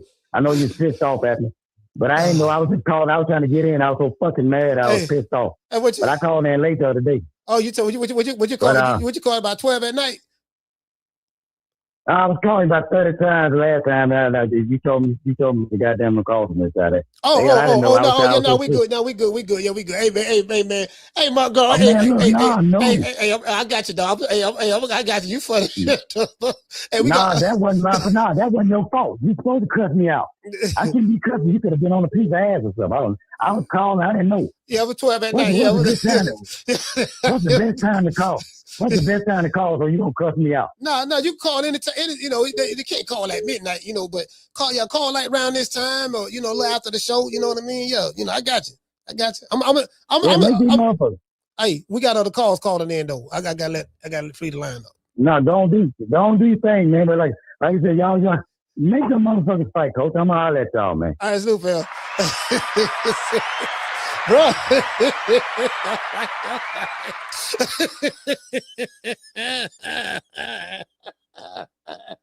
He going out way. He was like, right, Claude, yeah, man. You got the Oscar De La Hoya. Them little 2-3 Mexicans he holding on for dear life. What the fuck? Bro, he funny this the fuck. Hey, I thought he was Coach Eddie. He said, I thought he was Coach Eddie, because Coach Eddie. He said Duck Nello. I said, I thought I was Coach Eddie. Caller, what's your name? You calling from? It's Queese from Illinois. What's your name? Your name what? Queese from Illinois. Oh, Queese from Illinois. Talk to me. Yeah. I just wanted to get on here and say, if anybody can't tell, Keyshawn is he a weird dude, man. For you to go on a tour like that, to keep saying this man's name, and you calling him light skin. Yeah. It's like he won his life. You gonna be able to promote? You gonna be my promoter after this fight, Bill? All this stuff just for you to turn down your career high payday? Yeah. I think he got a crush on Devin. I think he never wanted to fight. I think he won his life. That's all that was.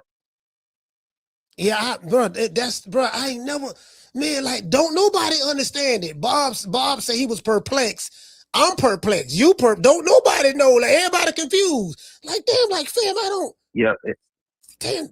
And I think Shakur know it too. That they asked Shakur on there. He said, like Top Rank was doing some funny business. He worked with them. I need him to clarify that too. I don't know what Top Rank did wrong to you. They gave you every fight. You couldn't even stop Valdez. That was your fight. That was your breakout fight. You supposed to stop Valdez. You ran around the ring the last minute of the last round. I don't know.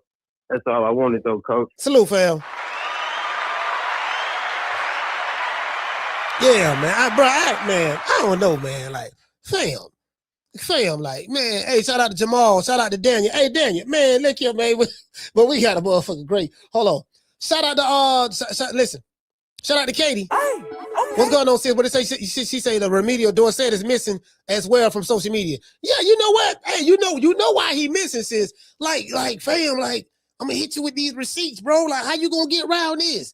Bob Arum spoke. So Bob Arum lying? Bob Arum pushing false narratives? Bob Arum pushing false narratives, huh? Okay. Caller, what's your name? Where you calling from? Well, Cole Yamas, man. Yamas, talk to me. What's going on, man? Yo, I'm bugging out like everybody else, man. But sometimes, I just want to make a quick point. Sometimes, you know how a lot of these fighters be taking advances on their money. Mm-hmm. And like, if you do some math, you think about if Jay Prince getting 35%, right? The government, that 3 turns into 2 off the rip. Jay Prince, I don't know if he's 35 come off the top or off the gross or the net. Off the gross or the net, yeah.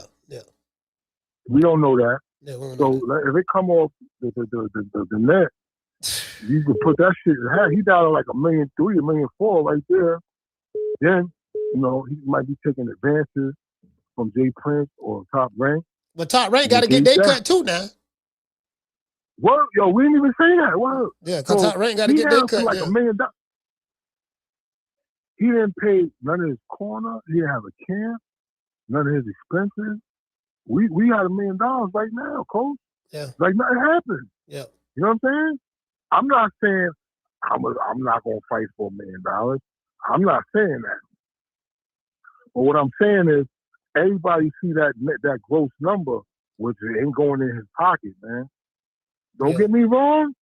On my end, I just look at it from the outside like, yo, you're not gonna get this nowhere else.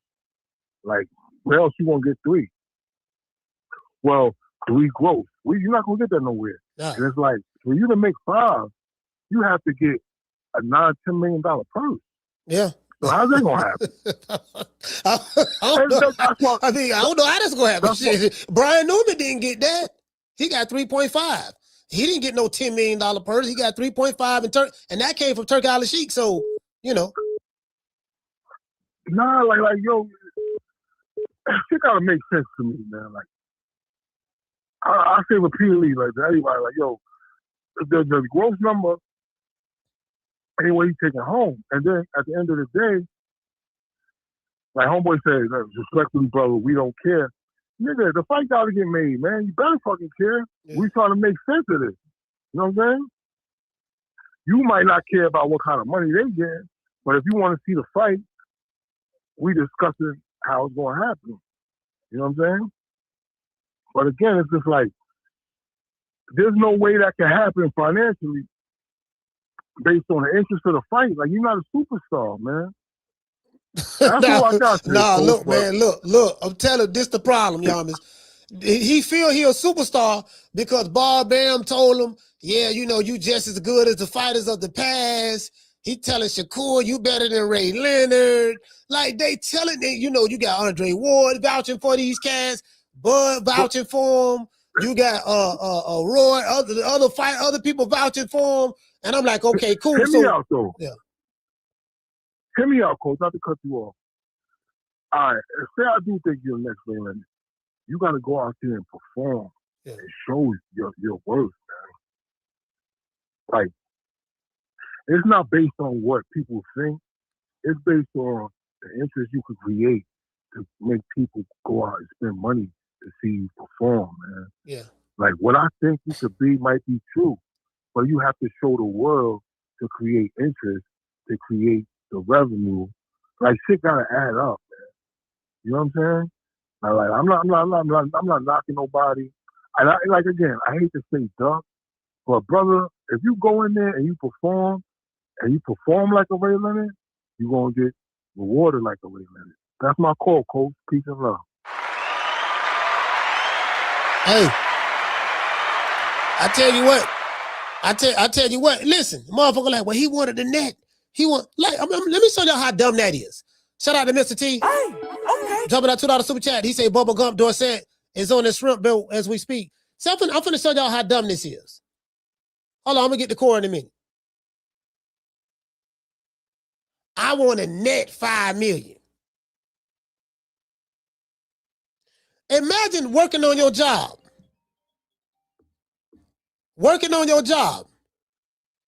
You don't bring home, Carla, hold on. You don't bring home what you getting paid. You don't bring home what you getting paid. You might make $100,000 a year, but you ain't bringing home $100,000. Nobody brings home what they grossed. So in order for you to make net $5 million, you wanted to get paid more than $5 million. When your highest pay was $1 million. So you reject an offer for $3 million, which is 3 times more than what you've been paid, and ask for more than $5 million to fight Devin Haney. A guy who you and your trainer said was a silver spoon kid. He's scary. He's shinny. He can't stand up in the paint against you. You got co-signed by Bud Crawford, Andre Ward. You got co-signed by Floyd Mayweather. They co-signed you and Shakur Stevenson.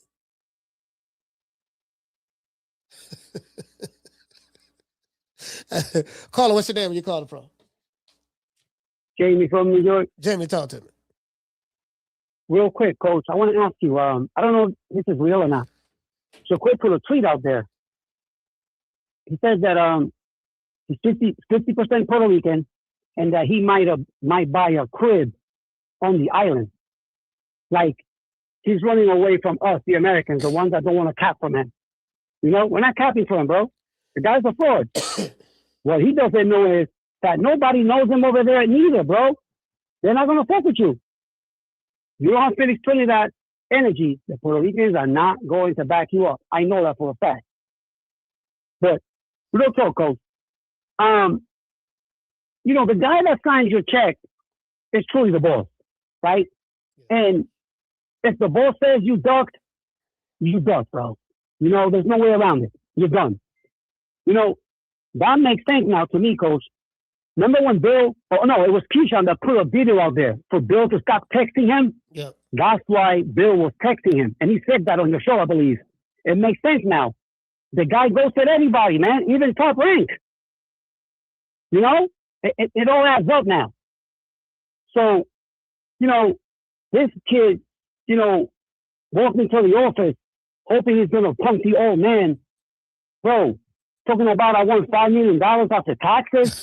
What are you talking about? Who the fuck do you think you are, Sugar Ray Leonard?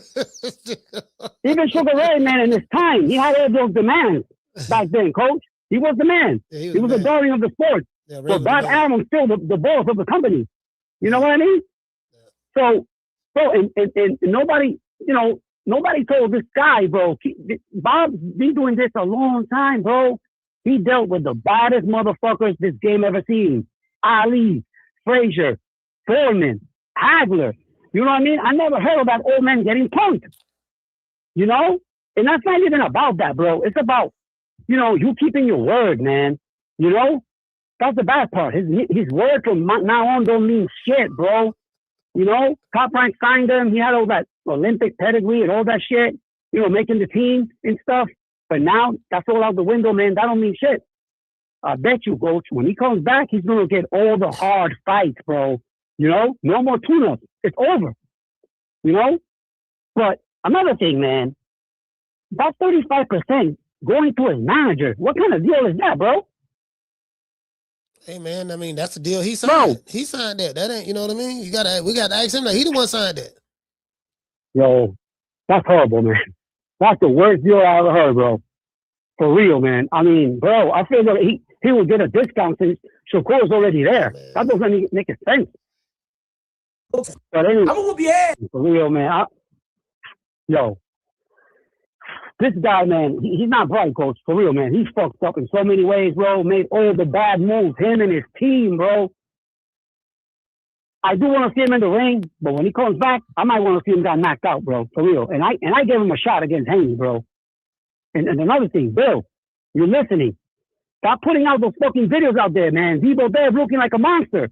You're scaring them away, man. I'm blaming Bill Haney. Bro, put clips of him when he was playing at 135, maybe when he was an amateur. But let them find out what Debo looks like at the weigh-in, bro. Stop fucking around. You're fucking up the business, bro. You're scaring them away. Debo right now is looking like an assassin. That's not cool. Peace. Yeah, James, boy, I almost hit you with a jeopardy, boy. Hey, Sam, boy, I was this close. I say, man, I supposed to hit him with the jeopardy at 3 minutes. I gave you an extra 2 minutes. Gotta let you rant, but I almost hit you with the jeopardy, boy. That's it. Hey, hold on. Shout out to Corey. Hey, okay. Drop it out half a bam, double your boy. Hey, Leroy. Super chat received. He said, "This has been the best week of my life. Coach has been a gracious host of the Duckathon. Thank you, my brother. Man, this man. Hey, look here, man. Hey, I got to show you this here. Hold on. Let me show you this here. This man over here, bro. Like, fam. Yes, so-called Debo. You know what happened to that? I'm gonna whoop your ass, so-called Debo. You know what happened to Debo at the end of the movie? He got hit with a brick. Debo about to get hit with a brick. Talk some Latins and Spanish people. Nah, don't pick on them. Pick on me. Keep picking on Craig, and you're going to figure out what's going to happen. He's going to get hit with a brick. And I ain't playing. You know I ain't playing.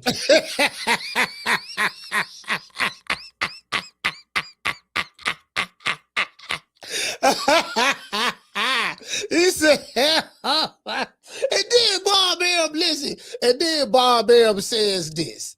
Bob Arum says, then Bob Arum, let me read this right quick. And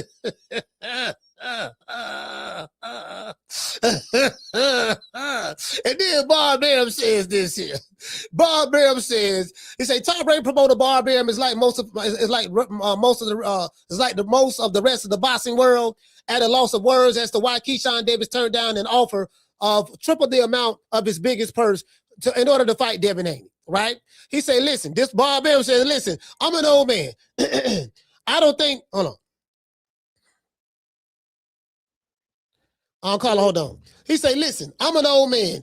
I don't know what to think. I don't know what his thinking is. I don't have a goddamn idea. This is what Bob Arum told Dan Rafael of Fight Freaks Unite. He said, we went out and tried to make a deal, tried to make this fight for him. Why? Because he shot off his mouth. And he said that this is the fight that he wanted. He said, then we made the fight that he shot off his mouth about, the fight that he said that he wanted. And then only to come to find out he doesn't want the fight. Arum described himself as being totally perplexed by Keyshawn Davis's decision.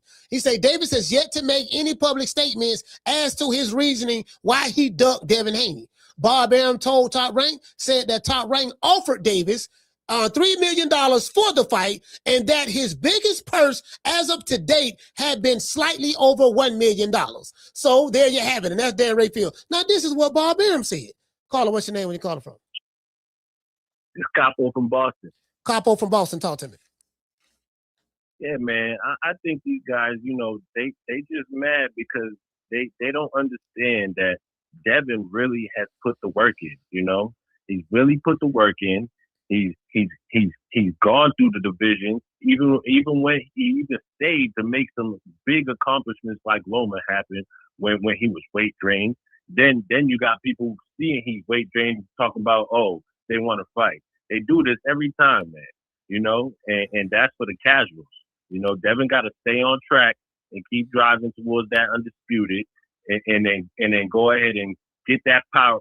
Get the Paro, get that Rolly belt, get that Ryan belt, and then the people that talk about boots, we can talk about boots. You know what I'm saying? All right, man. Yeah, man. Salute, family. I appreciate that, man. Thank you for calling the show, brother. Shout out to Capo from Boston. Yeah, shout out to Capo from Boston. Yeah, bro. See, bro, like this right here, fam. Bro, like, you see, and I ain't playing. He had me fooled. I swear, boy. He had me fooled, bro. This man had me fooled, fam. He tricked the hell out of me. Hit the brick. See, he was laughing right there. Now I know why he was laughing. Now it makes sense. Belt, nigga. He was joke. He was playing the entire time, bro. He was just playing. So organic, so genuine. Pick on me. I want you to pick on me.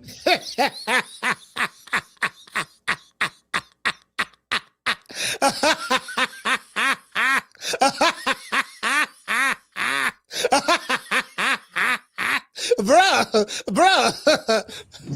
Tell Debo come this way.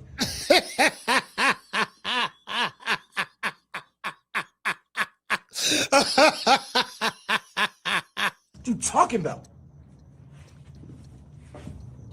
You know what Craig did to him.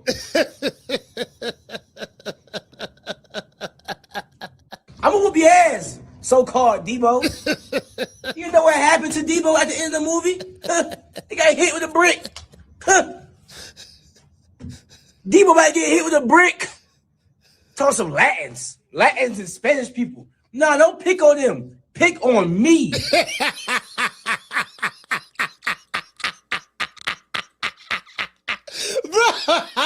that sound. Hey, we gonna make that a sound bite. Hey. Matter of fact, we gonna make that a sound bite. I'm finna record that right now. Let me go ahead and screen record that right now. We gonna make that a sound bite. That's gonna be one of the sound bites. Nah, don't pick on them. Pick on me.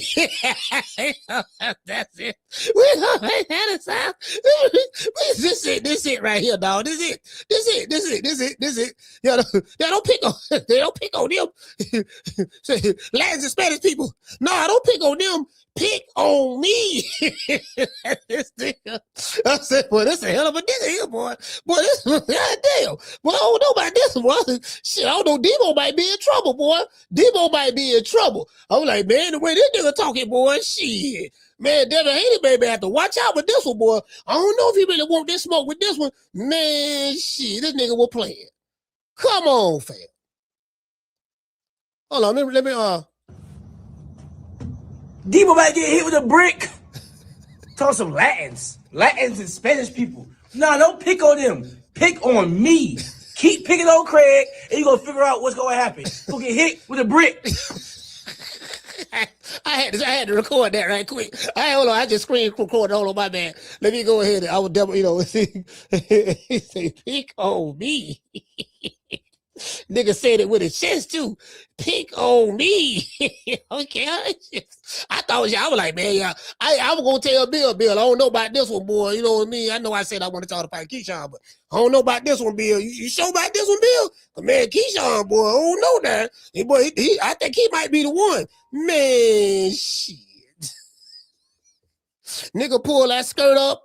Nigga pull that skirt up on your ass. Caller, what's your name? Where you calling from? Yo, what's up? This is Cricket Smile, man. I'm calling from San Antonio, Texas. You sound, bro, I can barely hear you, bro. I don't know if you got more Bluetooth. You sound like you're in the hallway and you sound smothered. Can you know? I can hear you a little bit better. What's your name is? Cricket Smile from San Antonio, Texas. Cricket Smile from San Antonio. Talk to me. Man, I wanted to touch on that, man, because you know what? I think it's, as far as what he did, even when he was in the ring after he fought, and he called him out. He was like, I want Devin Haney. You know, he did all that. But now I think it's the money. I think it's Jay Prince. I think it's his manager. His manager is taking a big chunk of that money. Now, I don't think that gives him reason to not take the fight still because you signed with that man, but I think that got a lot to do with it. All right, well. What do you think about that? Yeah, I'm finna body this. Okay, for one, Jay Prince still gonna take that 30% in his next fight. So his next fight, Jay Prince is gonna still get paid his 30%. Whether it's 30% of 1 million or 30% of 3 million, he's still gonna get that. That's one. Two, Keyshawn Davis was the one who fired his team and then end up signing with Jay Prince. So when he signed the management contract with Jay Prince, I'm pretty sure he read everything, and I'm pretty sure he understood that Jay Prince was going to get 30%. So if he had a problem with Jay Prince getting 30%, why sign with him in the first place? I think that's just going to be his next excuse, in my opinion. That's going to be his next reason. You know, but honestly, he did too much. He did too damn much to not have taken that fight. I just, you know, I'm listening to what you're saying, and I agree 100%. 100%, right? I'm actually disappointed in my boy because I had him up there. I think he's not sure. He's not 100% sure that he can beat Devin. Yeah, and he bluffed him. He bluffed him. You called that man's name out in the ring. Yeah, he was selling wolf tickets. He was selling wolf tickets. We call that wolf tickets. You sold all them wolf tickets, dog. You was at Madison Square Garden. You was at Madison Square Garden. You pulled up on Bill Haney with the Pooh Shiesty mask and everything. Oh man, that's not a good look for either him or Shakur. Because he even said, okay, Shakur, I'll take the 144. Shakur, I ain't gonna step on my brother's toes. All this brother stuff that they got going on, man, this is kind of watering the game to fuck them down. Like, I don't understand it, man. But yeah, I just had to throw my little 2 cents in, man. I appreciate it, man. All right, salute, fam. But, yeah. Hey, hold on. Let's pull this up. Let's pull this up. Let's see. Keyshawn Davis, you done pulled up on Bill Haney with the Pooh Shiesty mask on.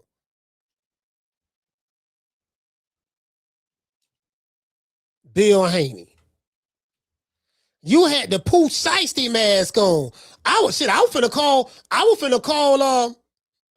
call Bill and be like, look here, man, I'm in fear of Debo Devin Haney's life. You sure you want to fight this dude? I know I said that's the fight I want to see, but I don't know. I'm kind of scared for y'all. Caller, what's your name? You calling from? Hey, what up, Coach? This is Coach Eddie from ATL. Coach Eddie, talk to me. What's up? First of all, I'm striking Keyshawn Davis off Slick Black Fighter. He is no longer a Slick Black Fighter. I'm revoking his license. So a Slick Black Fighters don't duck smoke. That's one of my criteria. And I got to come up with a Slick Black Fighter criteria. You got to be more than black just to be slick. I heard you talking, Coach. Yeah, you got to be. Yeah, cause all he do with that black ain't slick. So Lamont Roach is a perfect example. Yeah, man. He got some slickness. He got a little slickness, but a little bit. He don't qualify as the goddamn the top tier slick black fighter. You know what I mean? Yeah. But the slick black fighter is on reserve for top tier slick black fighters, man. So I'm gonna tighten up my criteria. You got to be more than black just to get on the list.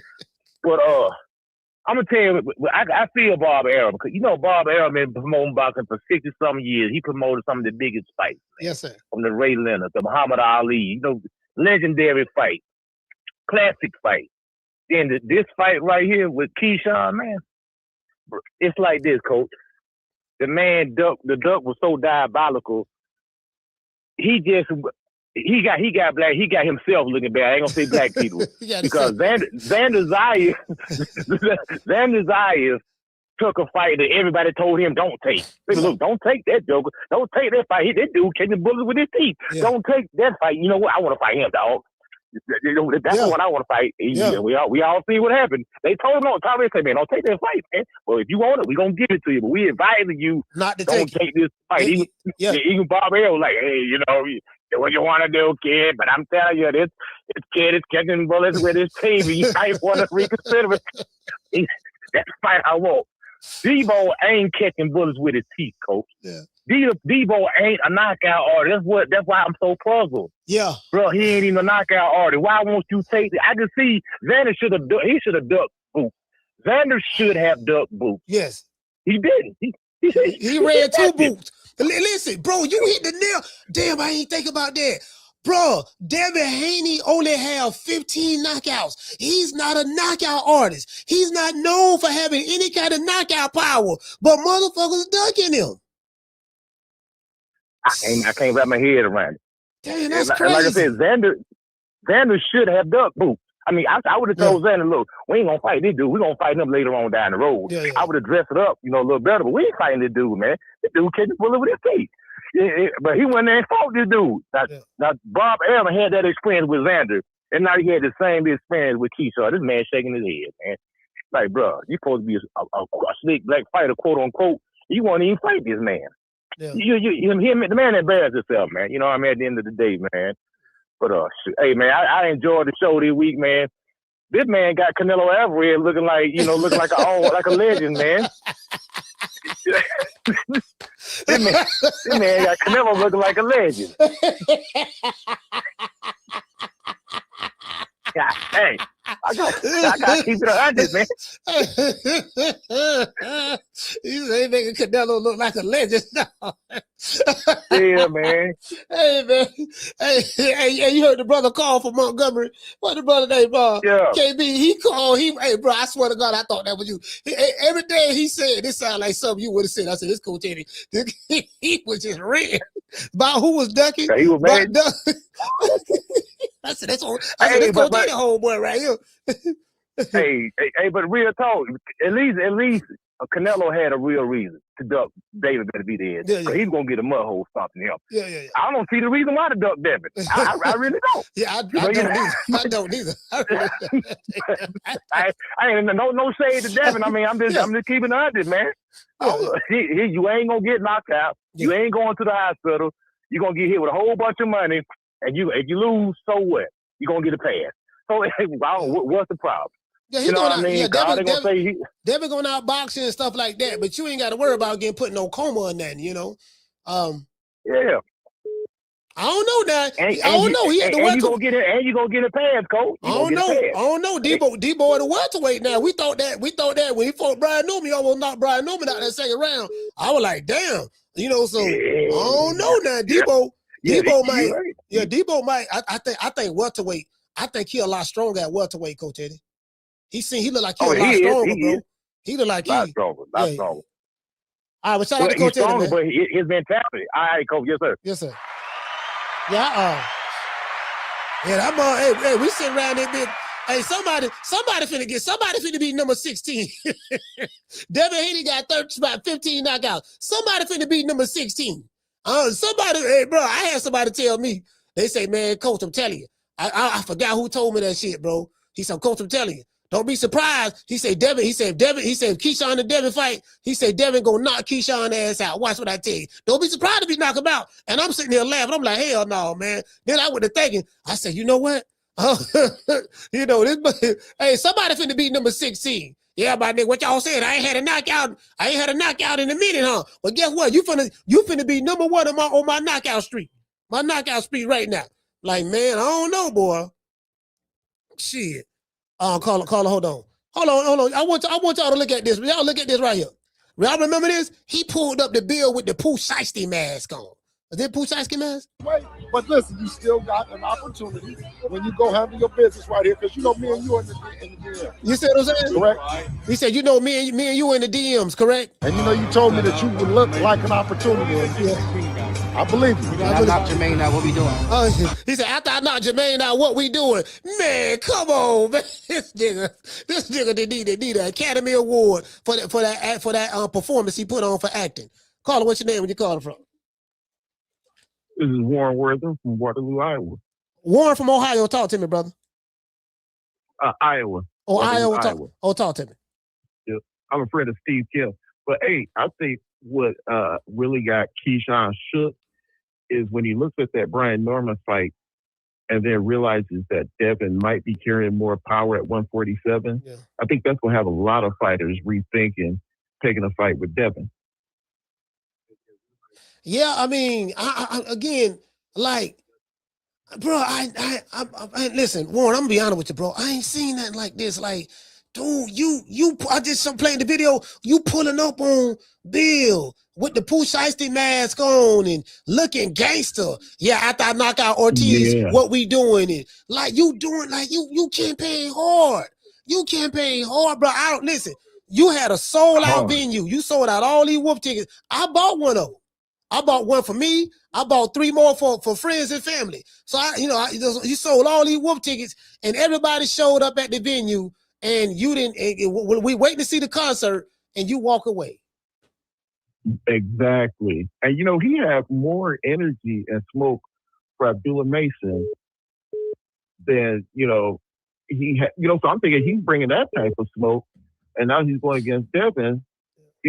He's bringing that smoke because he really wants to smoke. Yeah. But I think after he finally got those whoop tickets sold and realized that, we actually go on to the stage, I think he got to thinking like, oh, man, he did hit Brian Norman kind of hard.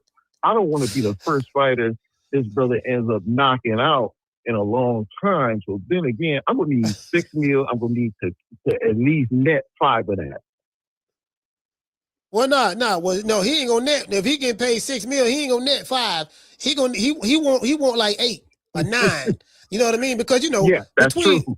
I don't know what Jay Prince get 30% of. They saying he get 30%. Does he get 30% of the net or the gross?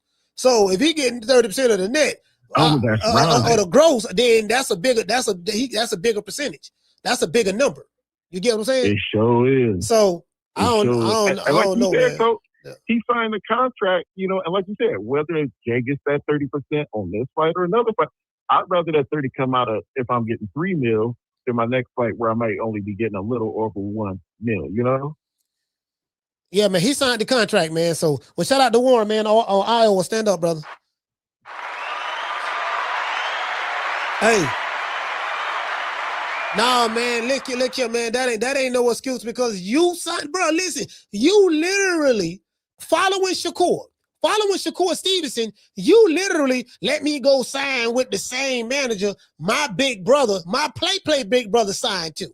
Now, if Shakur Stevenson brought you over to Jay Prince, which that's creating an opportunity for Jay to make some more money. Shakur brought him a new client that he can make money off of. You don't think Keyshawn Davis you don't think Shakur Stevenson getting a percentage of that? Shakur probably worked the backdoor deal with Jay, you know, like a finder's fee or something. You know how you have an affiliate, you bring like an affiliate link and you buy this product, I get a percentage. Yeah, like that. You don't think he got you don't think he getting a cut of that? Hold on, yo. See, Shakur getting paid. Hold on. Caller, what's your name? You calling from? Hey, what's up, Coach? This is Black Tastic, man, calling from ATL. Black Tastic, talk to me. Hey, man, I just want to, if I can, I want to school some of the audience on the whole managerial fees issue. Because one thing I don't like, and you pointed out this week, how everybody believes white except they don't want to believe Bill, the brother. Mm-hmm. But everybody always goes hard at the black managers too. So they done made Jay Prince a villain. And then when you start just trying to speak truth, oh, you ride his nuts. Oh, you this, that, and the other. No, I'm just telling the truth about the man. I ain't got no feeling for him, bad or good. Mm-hmm. But what I do know, because I have been in boxing, I got family in the boxing business, I know something about the managerial fees. And what I do know about Jay Prince is he has standardly charged for years. We'll make the Andre Ward and all the rest of them 20%, because that's the standard rate for manager's fees in boxing. Mm-hmm. Now, the fees can fluctuate anywhere from 10% to as high as 33%, because every state athletic commission puts a cap on what a manager can make. Usually the cap is at 33%. Mm-hmm. So when a fighter is making little money, they charge 30% normally, because the fighter's not making that much money, so the manager gets a bigger cut, and they get a cut off the gross.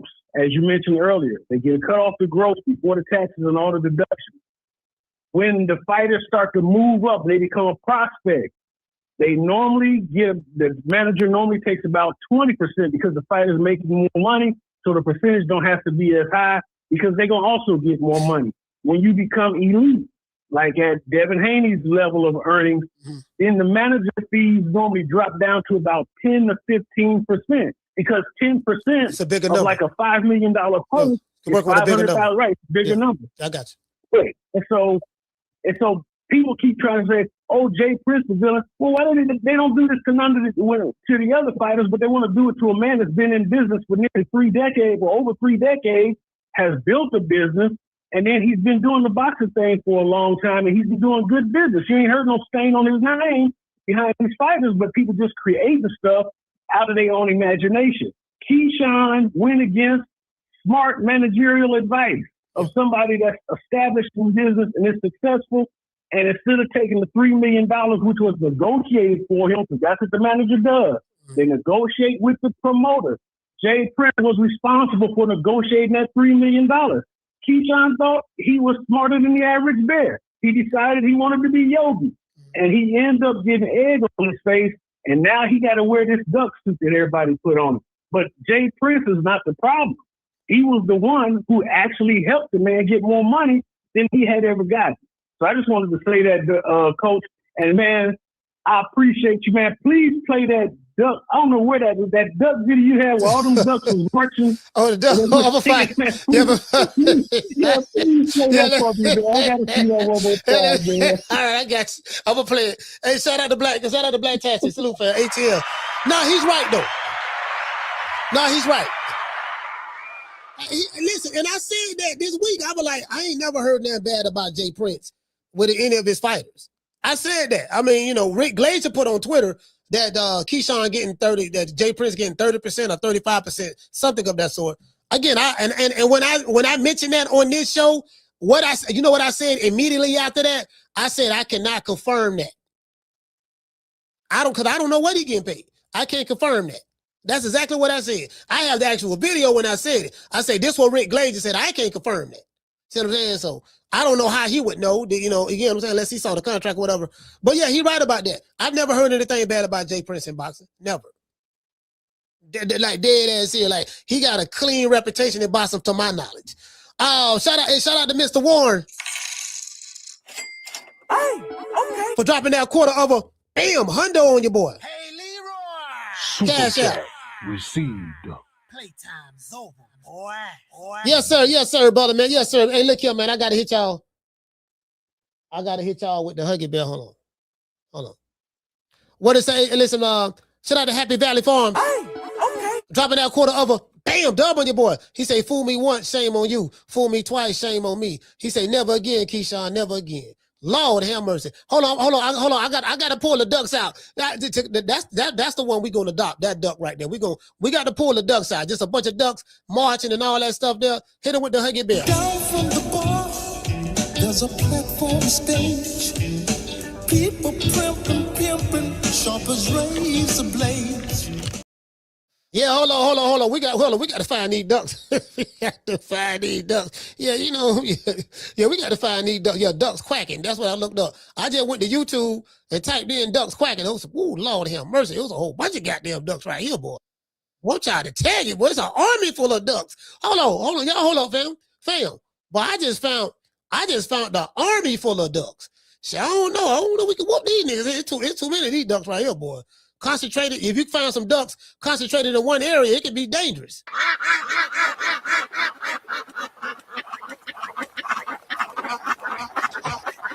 Whole lot of ducking right there, boy.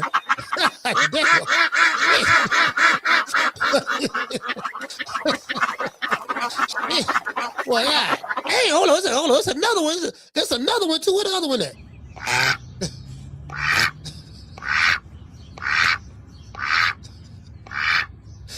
We in negotiations right now for a fight. Got them way up feet.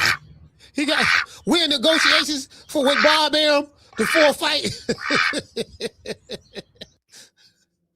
This duck right here, look, is the coast clear? It's the coast clear. Looking over peeping over. Is the coast clear right now? Right now, the duck, he's trying to see if the coast is clear right now. Is the coast clear? You feel me? Hey, look here, man. Look here, dog. I was just playing. I ain't tell Debo. Matter of fact, we don't tell Debo nothing. I ain't answered the phone. It's the nigga. What the nigga? What Debo at? Has he left yet? Bob, tell me if he left yet. Whole lot of ducks right here. Hey, these some cute. I like these some cute ducks now. These ducks cute. Whole bunch of ducks right there flying in.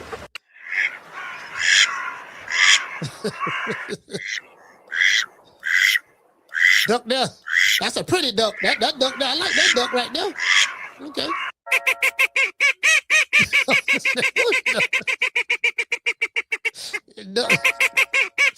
Where Debo at?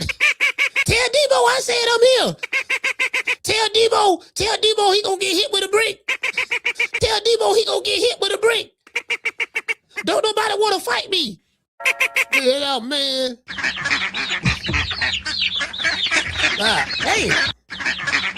Yeah, man. Hey, boy, look, that nigga, hey, but you know what, dog? He probably can't even box no. You know what, dog? You might as well just go ahead and retire at this point. Don't even fight no more, dog. Just retire. Right now, it's bad for you right now. You gotta let some time go by. What he need to do? That's what Keyshawn need to do. Keyshawn, I know you watching this show. I'm gonna give you some advice. What you need to do, brother, it's tough. I'm just tough. I'm gonna tell you what God love and the devil hate, the naked truth.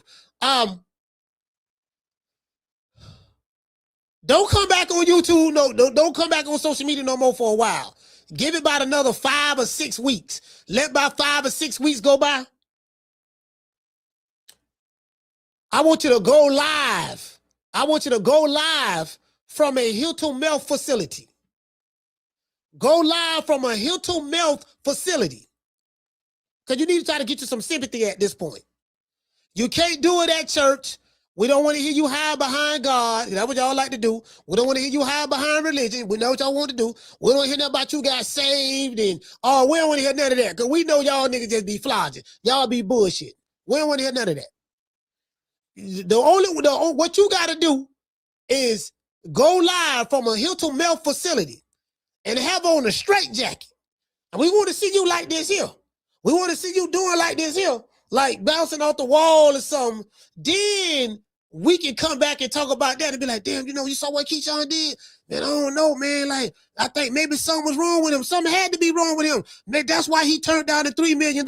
You need to do that, fam. True. Yeah. True. Yeah, if you do, I think if you do that, then that'll be like, cause that'll have me like, okay, this nigga, And then we got to interview the doctor that's there. You got to like put an alcohol, this is what you need to do. Put an Alka-Seltzer in your mouth. Have y'all ever had Alka-Seltzer before? Put an Alka-Seltzer in your mouth. And when you put it in your mouth, it mixed with the saliva, it starts foaming and stuff. Put an Alka-Seltzer in your mouth with the straight jacket on, have the camera on you, and be foaming at the mouth with the Alka-Seltzer. So then that'll give us something else to talk about. Then we would get off of you ducking.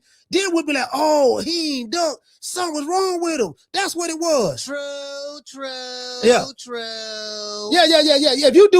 If you do that, then, you feel me? Make it last. Make it last forever. Don't let I love you.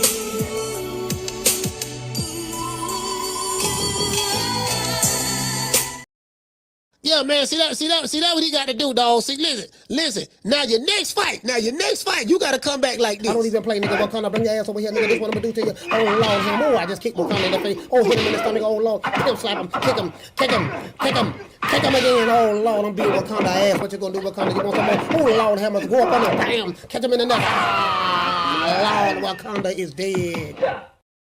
Your next fight. Now you got to do that now, but it got to be against a killer. Now you can't come back and fight Poke Chop Willie. You can't be like, yeah, dog. Who Keyshawn fight next? Poke Chop. Did you hear what the guy said? The guy said that Bob Arum said that when he come back out of his hiatus, that he gonna get another fight with Top Rank, but he gonna make significantly less than the $3 million that we offered him. Significantly. That boy gonna make less than $1 million his next fight. He gonna make less than $1 million in the next fight. Well, who he gonna fight when he gonna get $1 million? Who he gonna fight? You turned down Debo. Ryan Garcia ain't interested in you. Rolly Romero not interested in you. Pontier Fimo, he ain't gonna be interested in you. Who you gonna fight? Because everybody gonna use this duck that you did with Devin Haney. Ain't nobody gonna take you serious. They're gonna be like, man, I'm not even gonna entertain that dude. We saw what he did with Devin Haney. Man, he went all the way up to the purse bid and pulled out. So we can't take him serious. Not finna waste their time with you.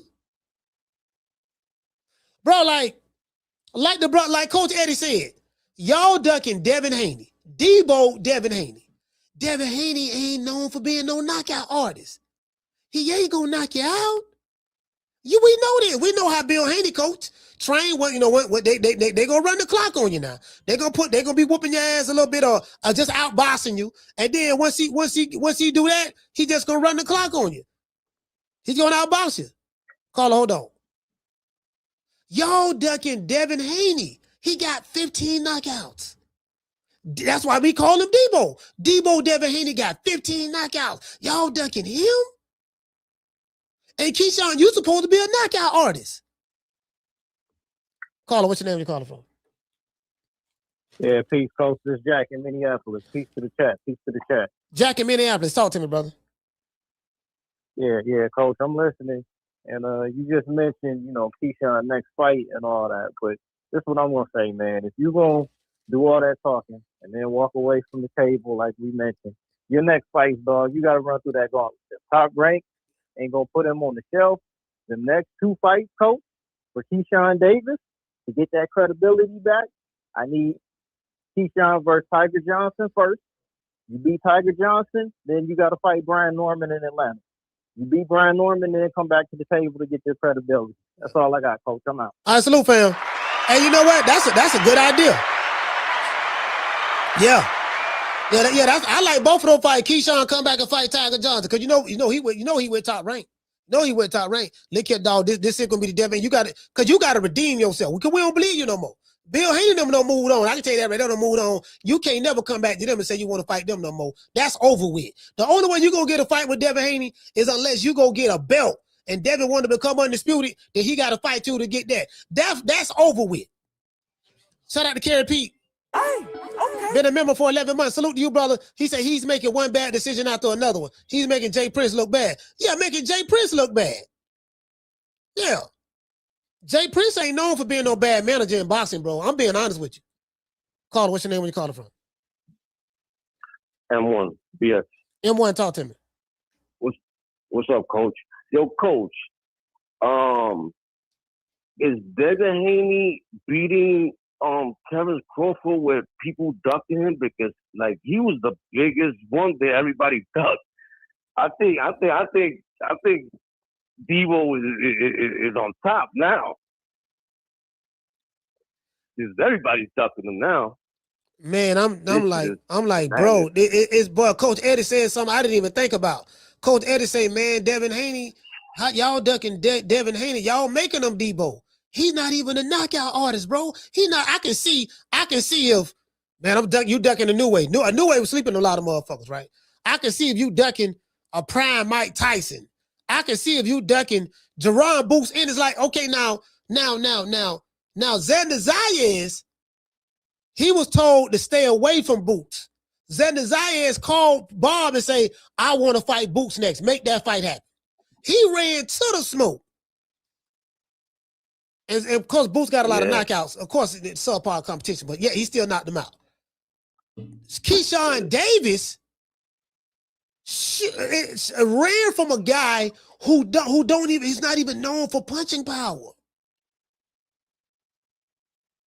Yo, I had him coming up at the next face of boxing, bro. Like, that's how much I was into the kid. This shit is fucking ridiculous. These dudes, I don't know. These American fighters, man, I don't know. All right, man. Shout out to M1, man. BX, stand up. Yeah.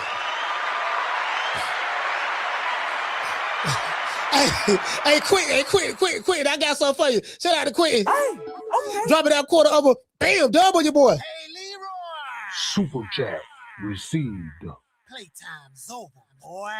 Hey, Quentin, I got one in the clip for you, bro. He said, my girl must have studied Jay Prince because I swear she take 20-30%. Hey, hold on. How much money you want? You want $5 million? You want $5 million after taxes? Who you think it is? DJ Quick? Who you think he is? DJ Quick? No, I ain't saying Kid Capri? I didn't say that. Oh, you must be Jimmy Walker. Well, you ain't nothing. You don't deserve nothing. You don't get nothing. You get what I give you. I got a contract between me and you that say you do what I tell you to do. Therefore, shut the fuck. Don't say nothing. Don't speak to me. Don't look at me. I just want money. I just said. Blue, if I raise up, gonna be trouble. Trouble. I'm walking off. Bro, like, it's crazy, bro. Hey, who you think it is? DJ Quick? Kid Capri? Oh, you must be Jimmy Walker. Kiki, you ain't nothing. You don't deserve nothing. You don't get nothing. You get what I give you. I got a contract between me and you that says you do what I tell you to do. Therefore, shut the fuck. Don't say nothing. Don't speak to me. Don't look at me. Kiki, let me tell you something. If you don't take these $3 million, it's going to be trouble. Trouble. Now walk it off. True. Shout out to Mike. Hey, okay. Dropping that quarter of a dub. He said Tiger Johnson wanna fight Devin. It's what he said. But Bill said he got a restraining order on him. Yeah, Bill told me that too. He said Tiger got a restraining order on him, so we know he got a. No, you know what Tiger need to do? Tiger not gonna get that fight. I'm gonna tell you why. He don't bring nothing to the table. He not gonna get that fight. The only way Tiger can get that fight, he gotta make the Haneys recognize him. He gotta beat Keyshawn Davis. he got to fight Brian Norman. Something like that. Bill told me that too. He said, yeah, he got a restraint. He said, man, the man got a restraining order on me. So you can't fight a dude. You can't fight a dude who got a restraining order on you now. You might go to jail. you might. Hold on, y'all. This is a pleasant surprise. Caller, what's your name? You calling from? Hey, man. Now, shout out to that True Media podcast. I mean, we cover it like Grandma Shaw on Sunday. You know, everything, man, from the theoretical to the clinical to the hypothetical. Now, since we gave the people a dose of what could happen when you get knocked out, and then you wake up and you say you didn't know what happened. Now, let's give you the other side of it. And imagine this. Your significant other is sitting ringside, and every time you get hit upside that nose, your lip, your eyeball, you wonder first, damn, how bad is it? And you want to take a look in that mirror, because before you look over there on the other side of the rope and your nose is twisted like Brian Norman's was, and you can feel it. I mean, and this happens round after round after round. Do you imagine, can you think that you would want to do that? And listen, on that big night in front of everybody, you remember Floyd said the light is on, and you keep getting hit inside your face. Then he goes down, he hits you with the jab underneath, he comes back over the top, and he repeatedly does this. And then you go back to the corner, and the corner says, there's nothing over there, trust me. Go in, go further. Boom! Down goes Brian Norman.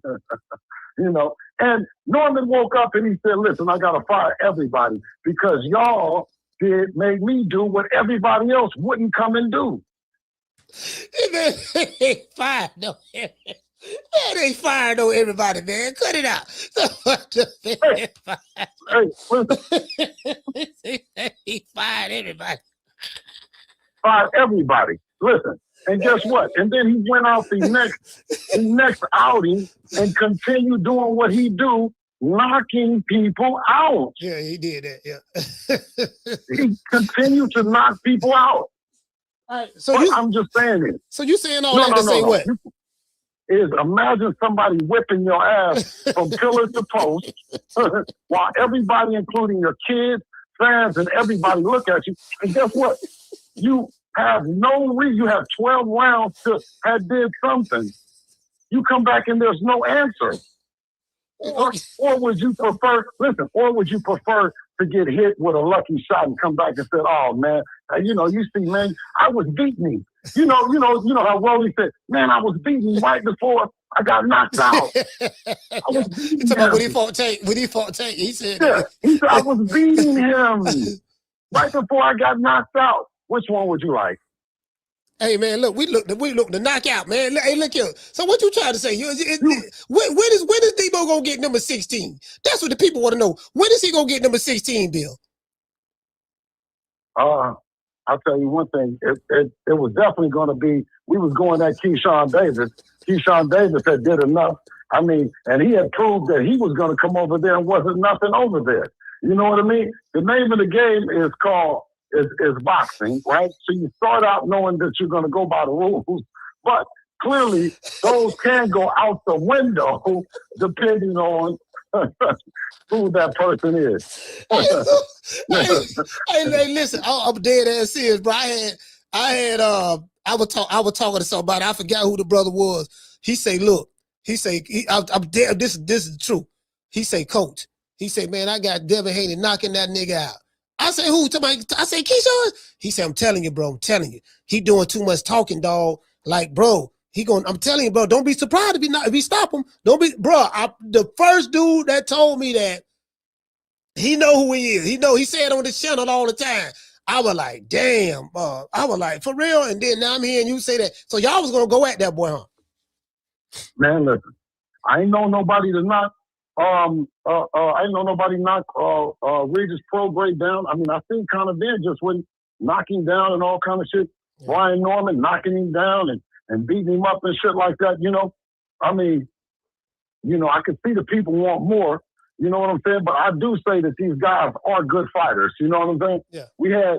We had something to prove with the Jose Ramirez fight that if we don't want to get hit with shit, if we don't want to engage, if we don't want to give them chance at nothing, we could still beat them and do that.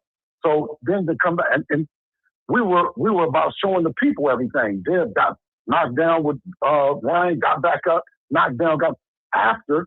Nobody said he was a warrior. And to this day, they don't say he got up 3 different times. Listen, no, got up 3 different times and went and did the same shit 3 different times. Went back to fighting, went back to fighting, right? So then we got really ridiculed and criticized about that. And we said, okay, well, we'll show you. If we don't want to get hit, we're not going to get hit with shit. Yeah. So we did the Ramirez. They said, no, don't do that. We said, okay. So we going to now, we said, okay. Now, but let me tell you what the thing was. After we said, okay, we said, but give us the toughest guy. Give us a hard puncher. Give us that so you'll see that we're not on bullshit time. You know what I'm saying? We're not going to come back. So we came back with Brian Norman and said, okay, law has been established back around this motherfucker. Everybody got a good understanding of what's going on. You know, let's get it on. Now, we wanted to get down with what would make Devin pound for pound on everybody's list. And that's clearly been a fight that everybody has been talking about. They came to us with the fight.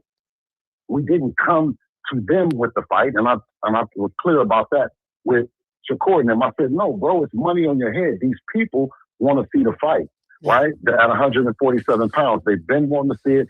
Now, are you ready to do it, right? All he had to do is just say that he's not ready, that, you know, I told the people something that I shouldn't have told them or whatever it was, you know what I'm saying? That made them think that it was a possibility that it could be made. So, right? So I caught on to what you said, and I'm like, you know, I didn't look at it that way, but you're right. When Xander Zayas fought Boots and he got dropped all those times and he got up and fought and then his corner threw the towel in. I thought he quit, but his corner threw the towel in. They say he threw the towel in or whatever.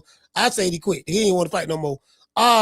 They said Xander Zayas was a warrior. He got praise. He had heart going in there like that.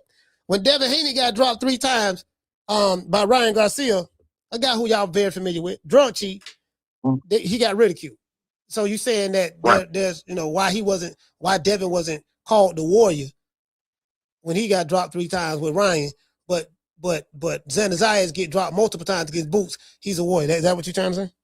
Yeah, no, absolutely. So and that all means that Devin is a complete fighter, right? He's 2026. He's a complete fighter. He's been growing in the sport. You know, he's a dog. He's all of the things that make him who he is, right?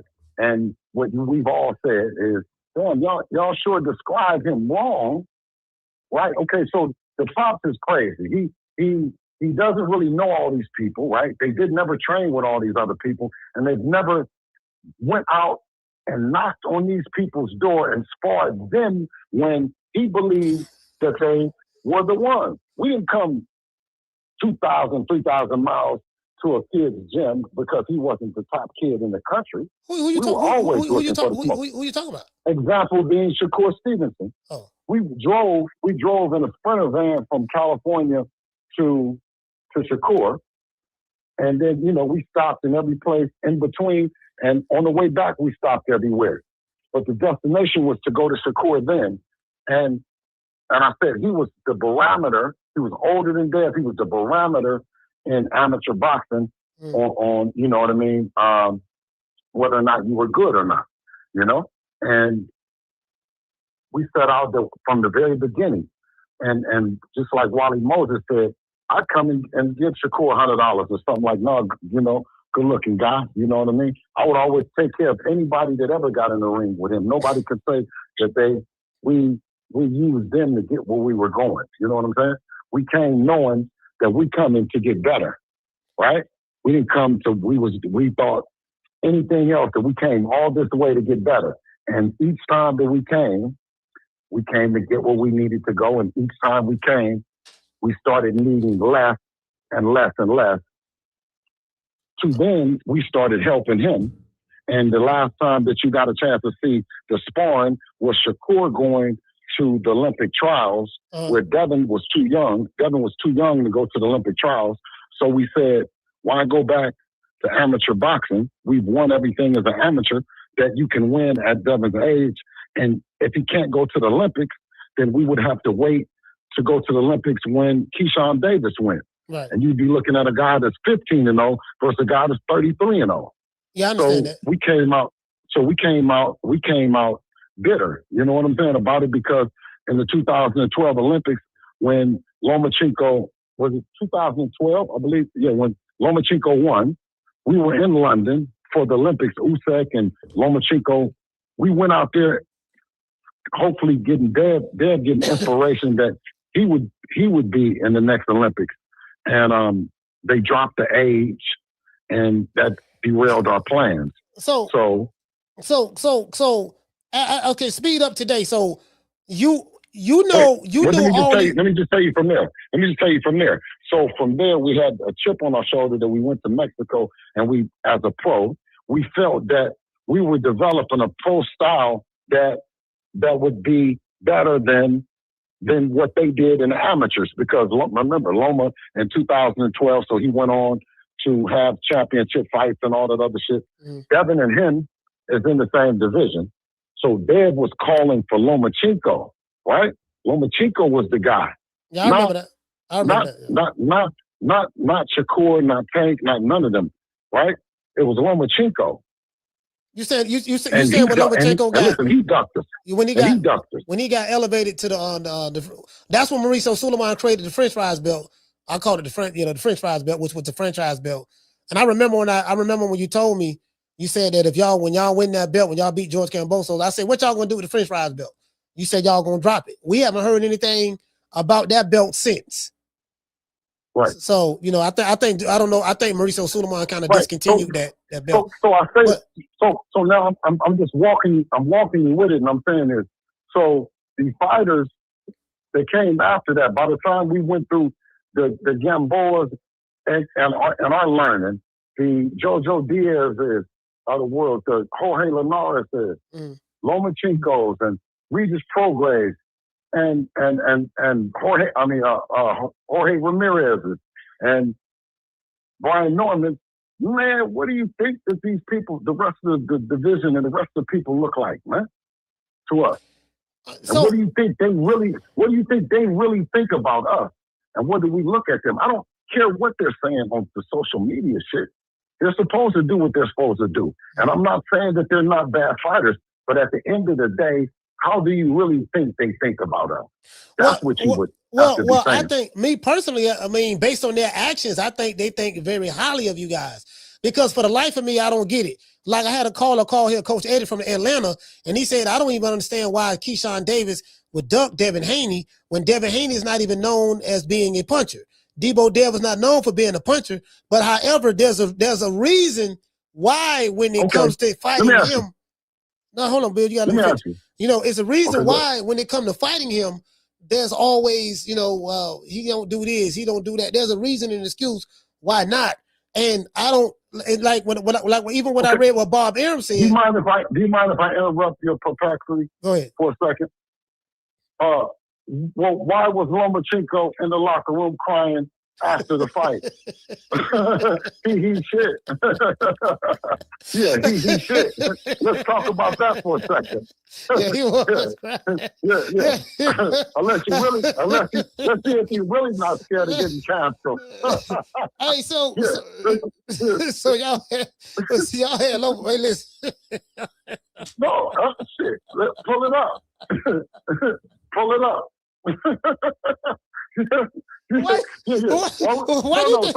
you think he was crying? Why you think he was crying? Let's take a look at it first and let's analyze it. Put him up on the screen. Put him up on the screen. That's white Jesus. We talking about what? That's white Jesus. We want to talk about. Yeah, no. What we talking about? What happens when you face Devin Haney? Put him up on the screen. Oh, let me see. Lomachenko. If you talk about white Jesus like this now, hold on now. You can't be. I'm just saying. There you go. You getting beside yourself. See, you getting beside yourself now. See, he's real. See, you can't be doing that now. Hold on, let me see. Let me look up Lomachenko crime. Let me see. Lomachenko crime. Yeah, you see, you can't be. Look here, man. You can't be doing that, man. Yeah. Hold on. And then, all right. You know. So okay, you saying all that to say what you trying to say, fam? What you hold on? This Lomachenko right well, here. Listen, I mean, when you beat upside your head and what you think and everybody else is looking and saying is, why aren't you doing it? Because it's right there in front of you, and you know that this guy is a master. He's right there in front of you. Everybody said that we was gonna run. Man, he was right there in front of you. Man, this a low Bill. This a low blow. I dare you have me pull that video up to show this man crying. This a low blow, man. Even for you. This is what happens, everyone. This is a chance of what happens. You get a chance to see a Hall of Famer, a person that two gold medals, right? And listen, these is what they'll run. You know what they'll do? They'll run a tape that a guy that's got caught as a drug cheat, right? Yeah. But they won't run how this guy felt after the fight. Now, if a guy has won a fight, he's gonna feel like he won the fight. Yeah. A guy that's crying knows that, he just couldn't do it. He didn't, and that's okay.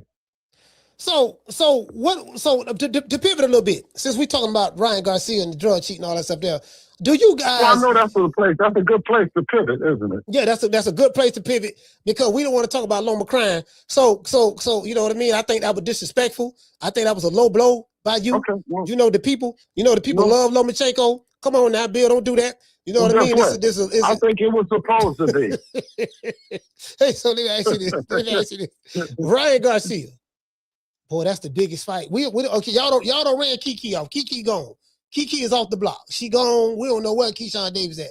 You know, his coach Dorsett. Because listen, all these false narratives, Bob Arum, Dan Rafael, everybody white, pretty much confirmed that all these false narratives were true narratives, and what Keyshawn and Jay Prince and all those guys, whatever they were doing, and Shakur, those were the false narratives. So now we got that dispelled. Everybody don't disappear like Casper the Ghost. So my question is, what's up with Ryan Garcia? Ryan Garcia, boy, hey, Bill, boy, that's a big fight, boy, for y'all, boy. Y'all get that? That's going to be the biggest fight in boxing.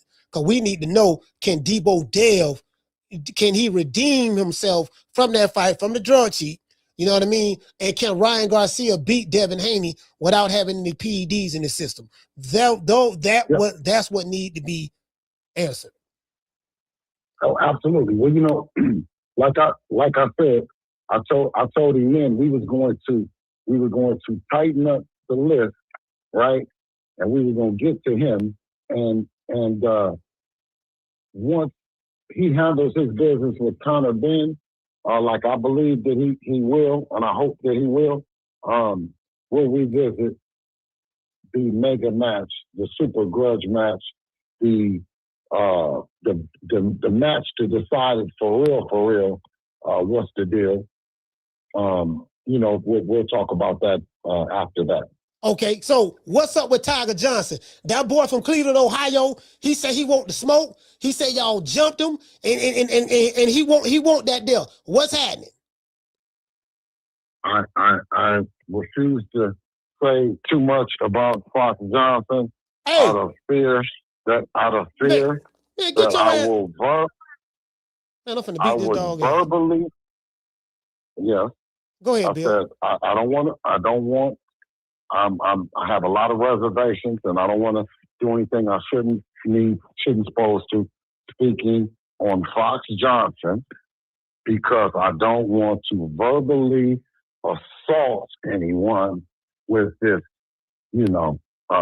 vernacular that I speak so spectacular and cut him up with that, what was that restraining order and and statement and all that other shit of lies about me, because they were all lies, Coach.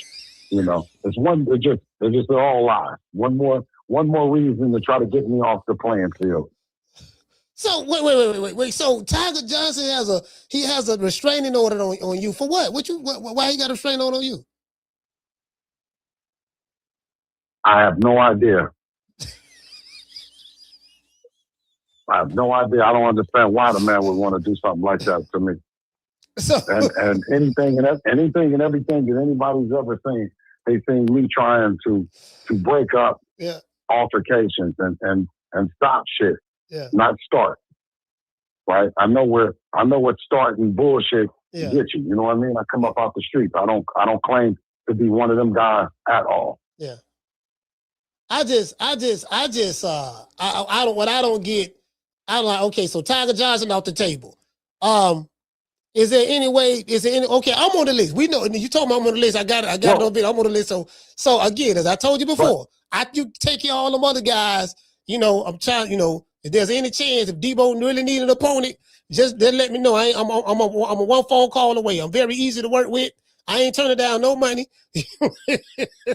I ain't turning down life-changing, motherfucking $3 million. Tell Bob I take 1.5 right now. Just tell him, just do that for me, Bill. You know the number. You got a number. Tell him I take 1.5 right now. I would like to do it, but nobody would believe me, Coach. I take 1.5. No sense in me telling you a lie. So Keyshawn is off the table. I think that's obvious.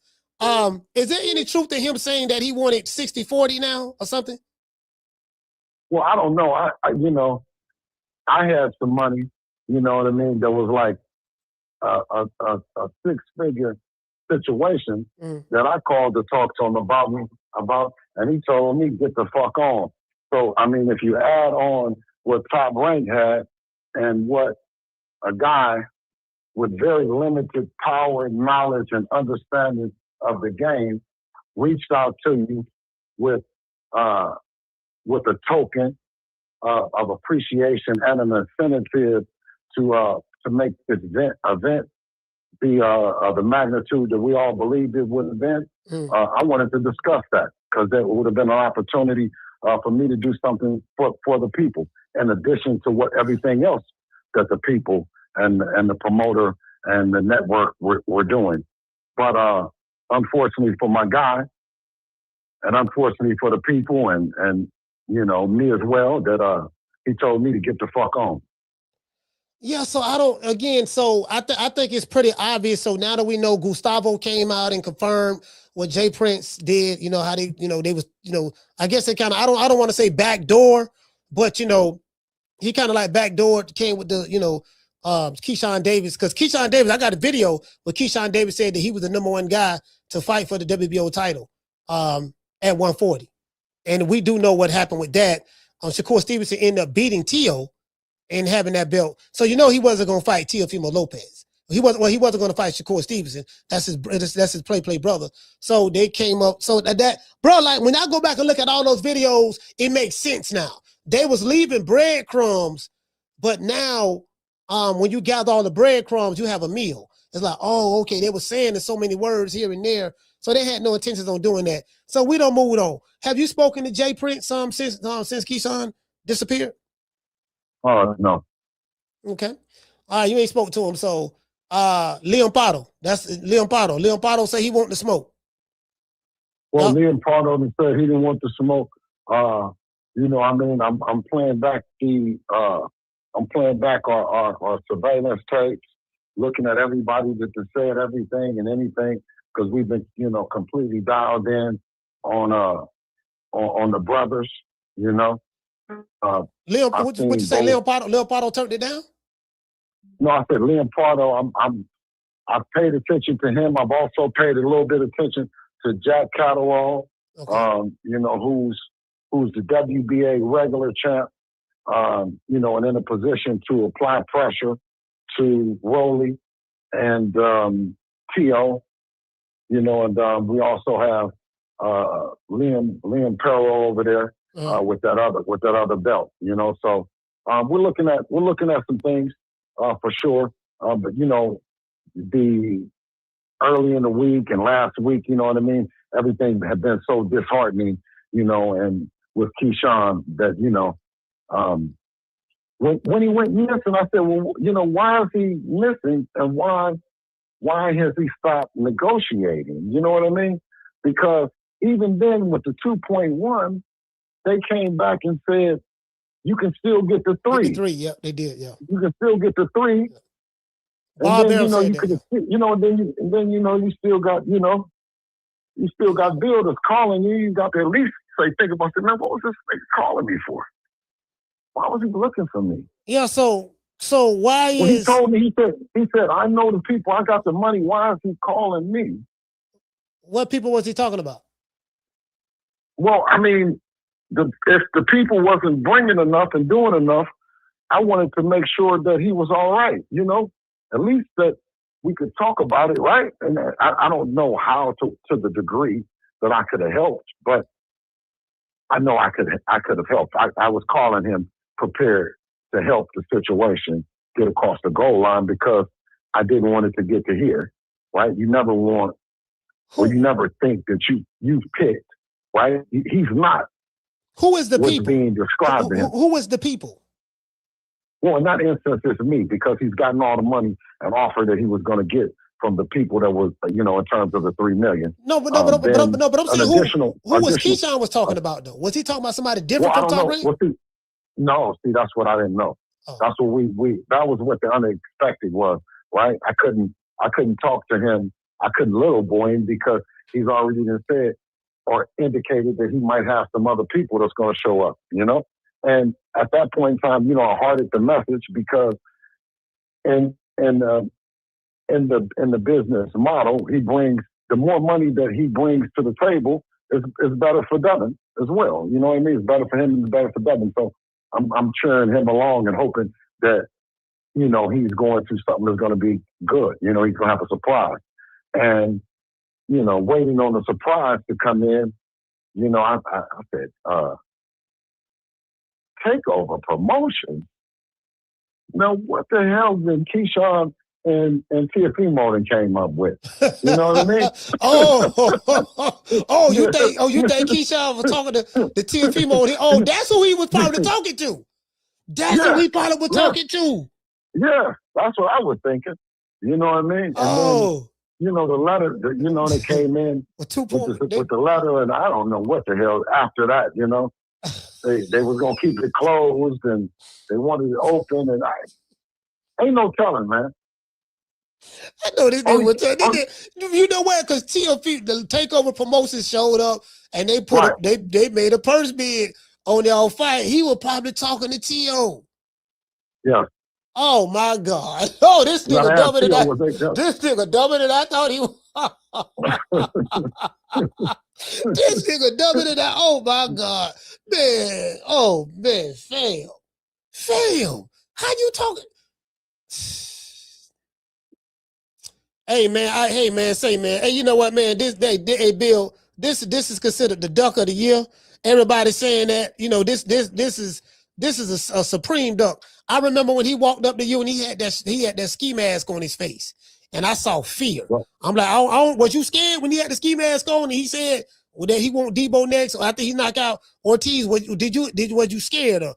How does Debo feel? I mean, I could only listen. I had to zero in on his eyes because the shiesty mask doesn't give away. And, you know, you couldn't see a lip twitch or, you know, a nose or anything. So I had to go straight in. I said, this nigga here, like, I'm trying to. So the only thing that I can think of was do you promise? That's what I looked. I said, do you promise? Yeah. And he said, yeah. And turns out he can really look a motherfucker in the eye and lie to him. I said, God damn, he fucks with it. Man, he can do it. No, he can do it. He can do it for real. I wouldn't be surprised. I wouldn't be surprised if he comes out of the next, you know, action adventure film or something starring, you know what I mean, co-starring Keyshawn Davis. The Shavengers. They got the Shavengers. Yeah. The Shavengers, yeah. No. Hey.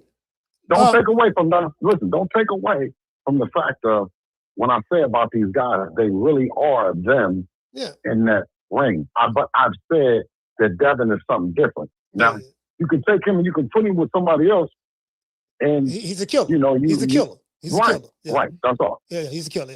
Yeah. I get it. How did Devin Haney feel when all of this concluded and he realized that Keyshawn backed away and he disappeared? Like, how did he feel? Like, tell us what was his emotions. Well, I mean, because he's been doing it for so long, right? He said, he told him. I said, he told the truth. When he was young, he said, catch me now, or when I get older, it's too late. And think of a young guy saying that, and then you go into whereas you're the veteran, you have more fights than everybody, you have more experience than all of them. You see what I mean? You just look at it, he looks at it different. And he has to look at it with understanding that those guys really aren't as ready as they're telling the world. So if it catches up, you know what I mean, in business, that they say, well, this is a great opportunity for them, contrary to what they've said to the world about who Devin is, and just go into it like that, prepare for the fight, and promote the best of their ability and not try to run a narrative, then I think that they'll be in a better place. Because we're not running narratives on none of the fighters that they're not good.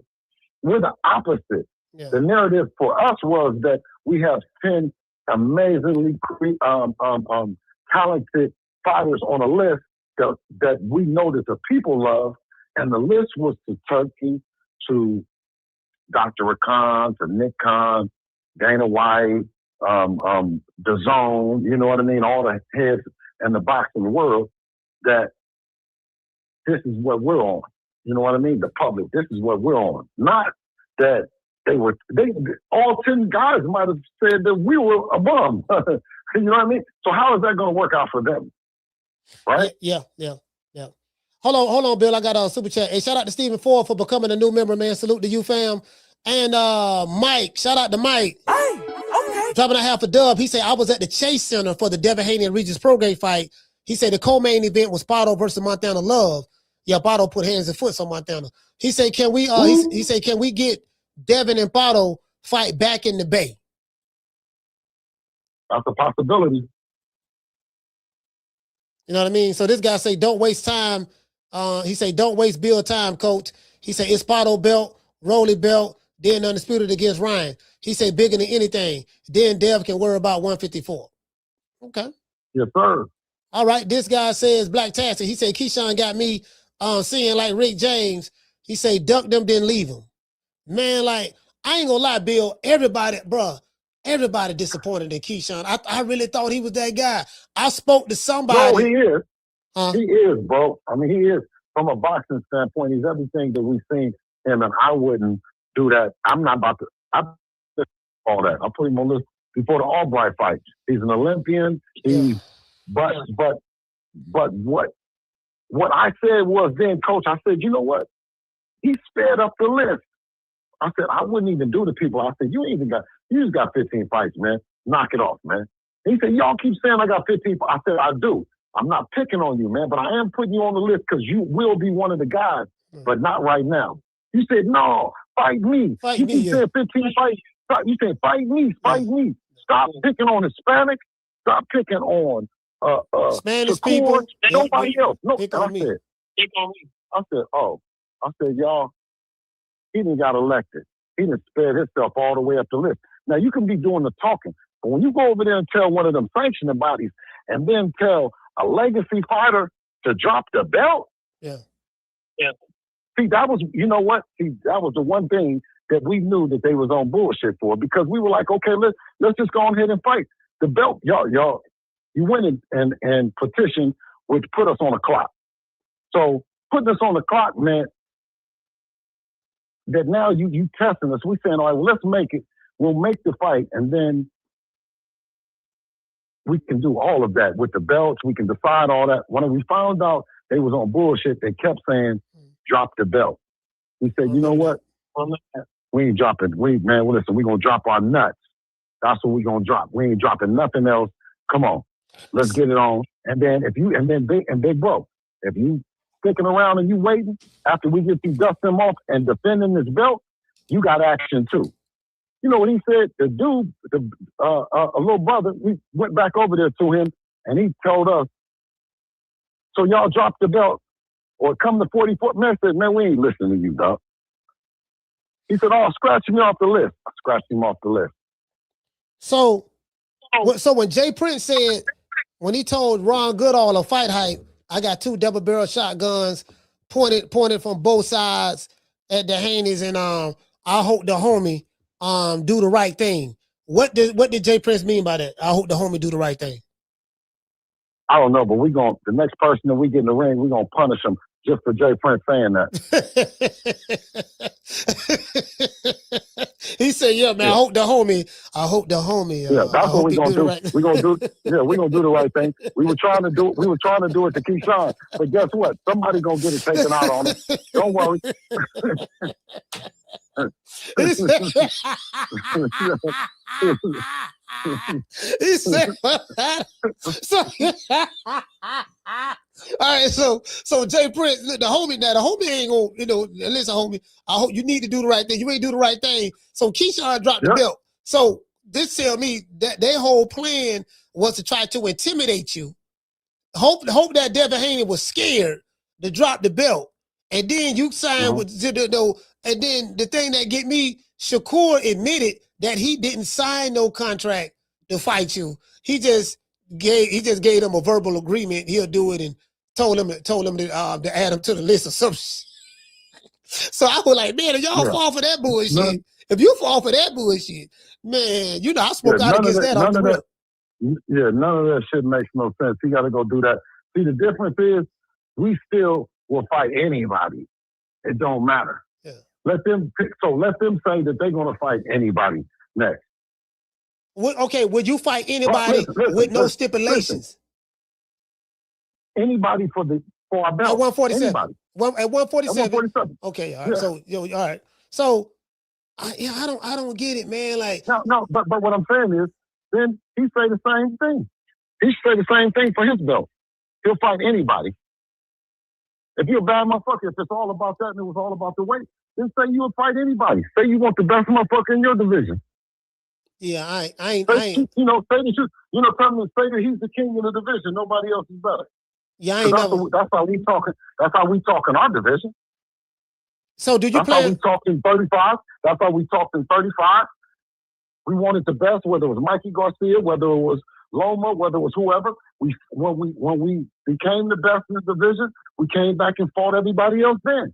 Who was the guy that they said was the best, which was Lomachenko. Because if it was Shakur, then Top Rank, he was already with Top Rank. Why did they give the opportunity to Lomachenko and not give it to Shakur? You know what, Bill? Because he wasn't the best. I don't even know if he was even at 135. I don't even think he had a fight at 35 when we were at 35. Man, I don't understand. Bro, yeah, but he was King, but he was challenging for 35. Yeah.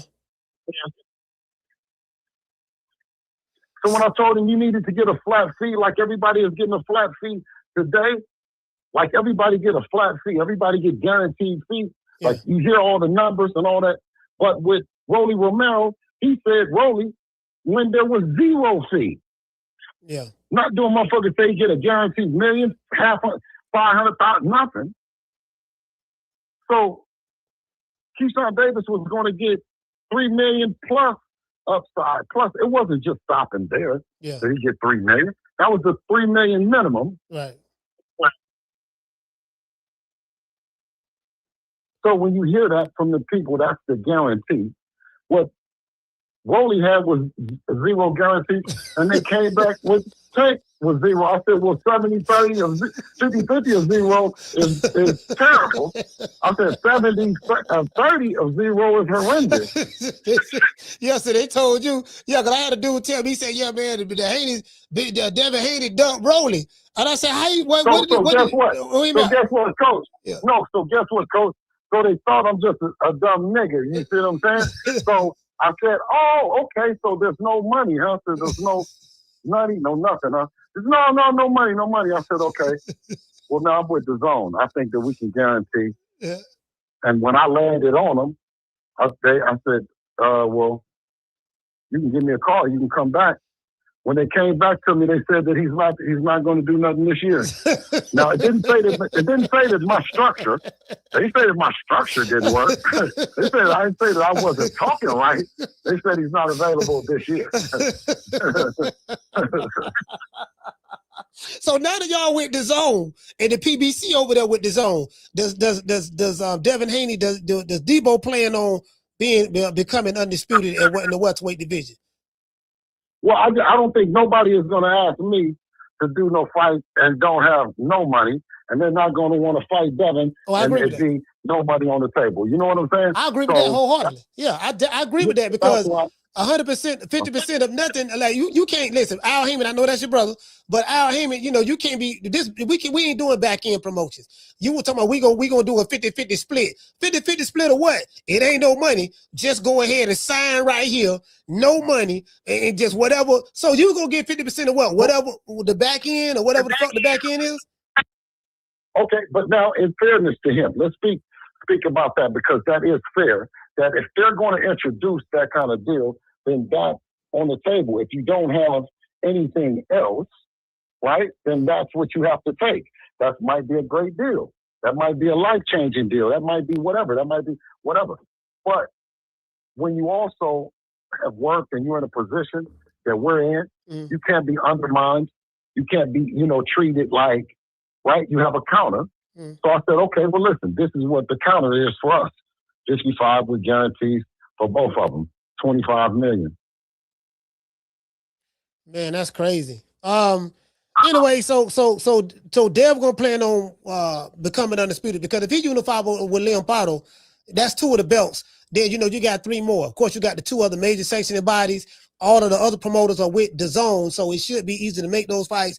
Then, of course, the Ring Magazine belt gonna be on the line for one as well. If Devin can do that, then that'll be something because certain fighters are required to do more than others. Then is it fair in boxing? No, I think everybody should be required to do the same thing, especially if you are an elite fighter.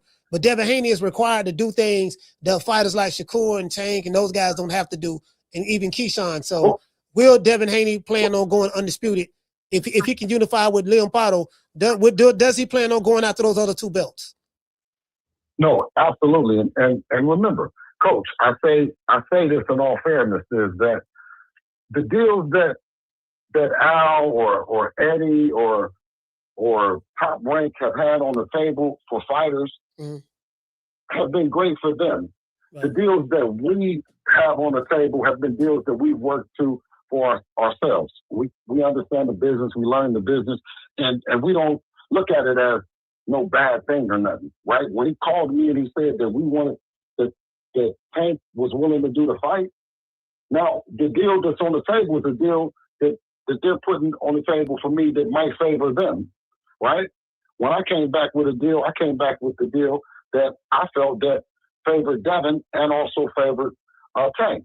That it was a 55-45 with guaranteed money for both guys. Right. So I'm not in a position, we're in too great of a position to speak negative about anyone, right? The one thing that I want to reiterate is that Dev is in the position to make all of the best fights happen, and we want to fight the fight that the people want to see, that they want to get excited about. And if we can't fight that fight, then know that we want to fight the fight that's going to put us in position to fight for that next fight.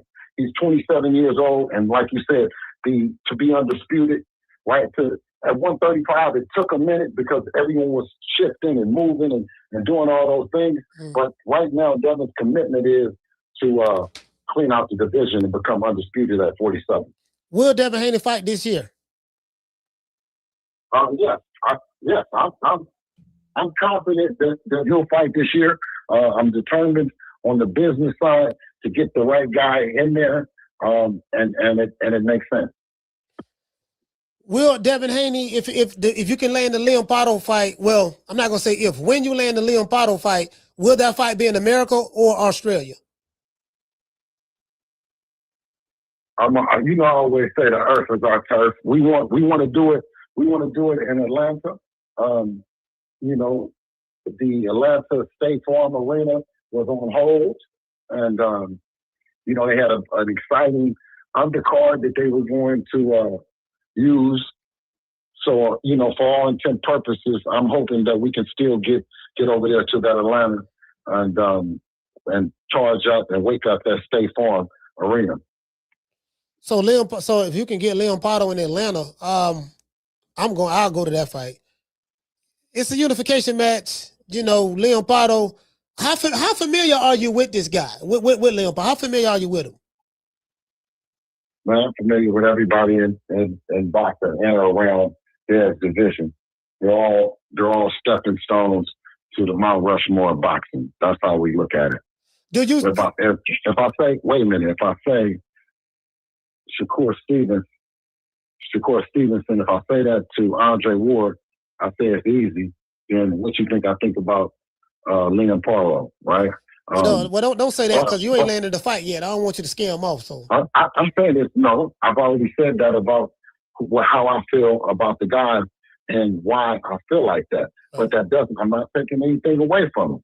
I'm not down on him. What I'm saying is Devin has the ability to do something else different than any other fighter with every style, right?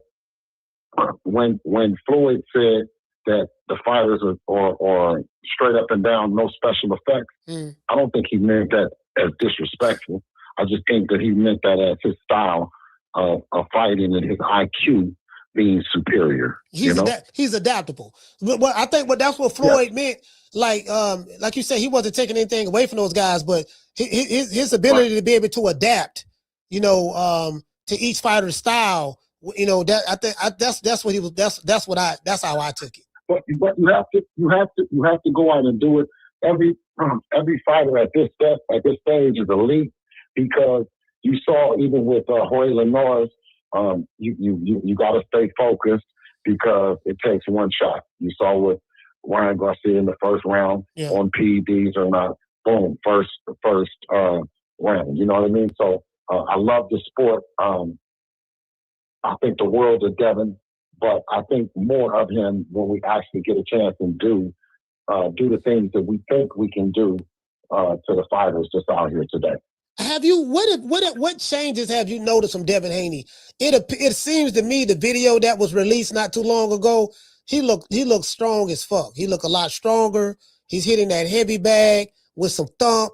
He looks real, and then it appears that his body has grown into that welterweight division. After we saw him and Brian Norman, you know, do their little tango or whatever the case may be.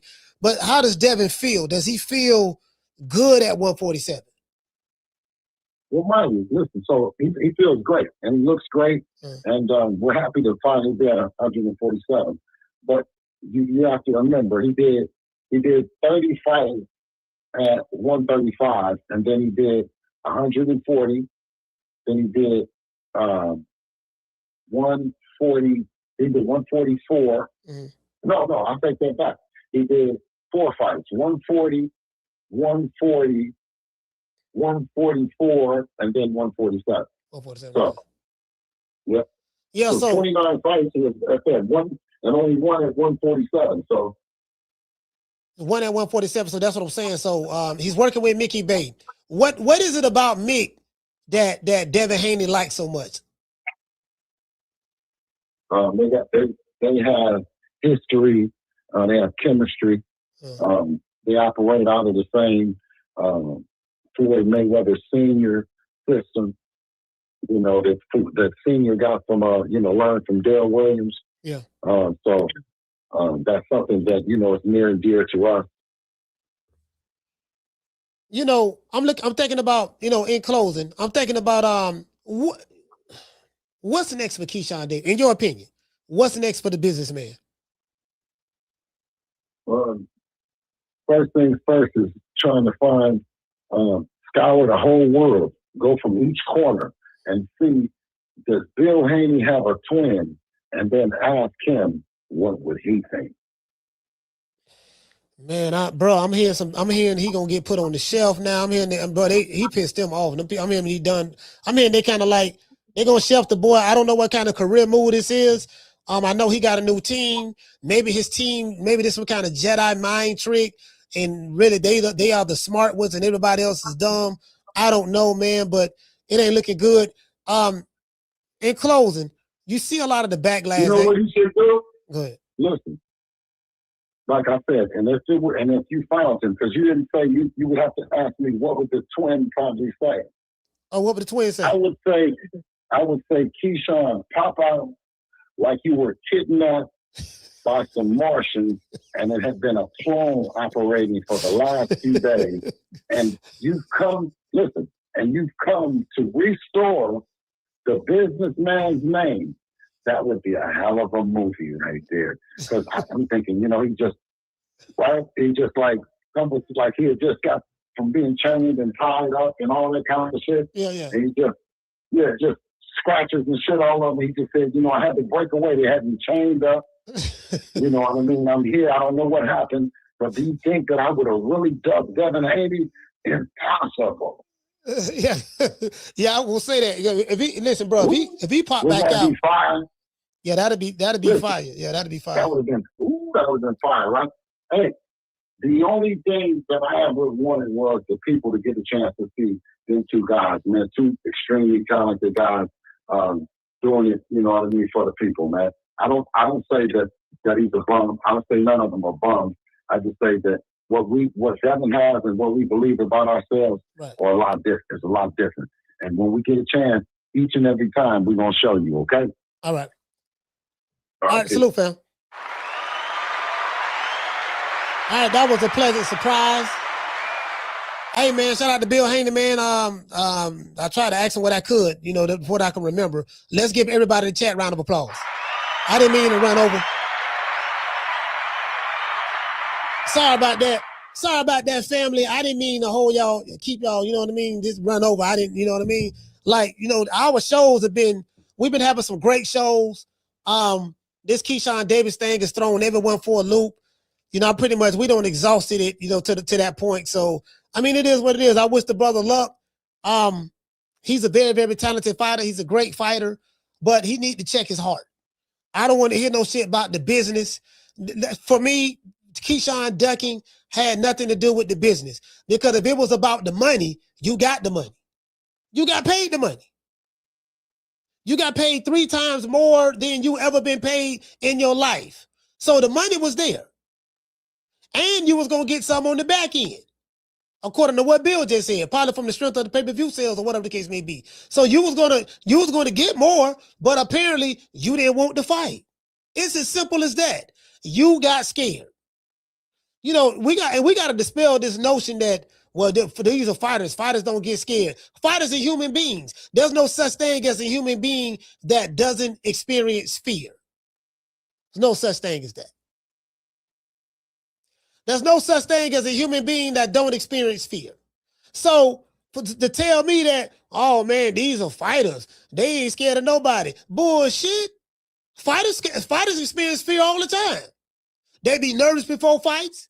They have to, but it's Customato. I'm gonna give y'all something Customato said. This is what I heard. This is an old video footage of Customato. Customato said, "What's the difference between the coward and the brave man?" There's no difference between the coward and the brave man. Both of them are scared. The brave man is just as scared as the coward. The only thing is, what makes the brave man brave is the fact that even though he's scared, his actions is what he does while he's experiencing fear. If you fight, let's say you win or whatever the case may be, dang, that dude brave. The coward, he felt the same fear that the brave man did, but his actions, he let the fear paralyze him and he wouldn't go on. So both guys are scared. I'm not saying Devin Haney and Keyshawn. What I'm saying is it's what you do, what makes you brave, and it's that what you don't do that makes you a coward. Do you get what I'm saying? Human beings experience fear. I don't give a fuck who it is.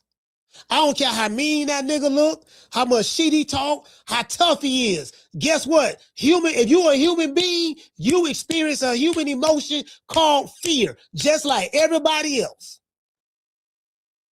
Now, argue that. True, true, true. I want to dedicate this show to the hood. I want to thank the whole hood who came out here. I love y'all. I did this for the hood. Y'all know I beat that boy. Yes, sir. Yes, sir. Y'all know what time it TI is. Hey, man, let's celebrate.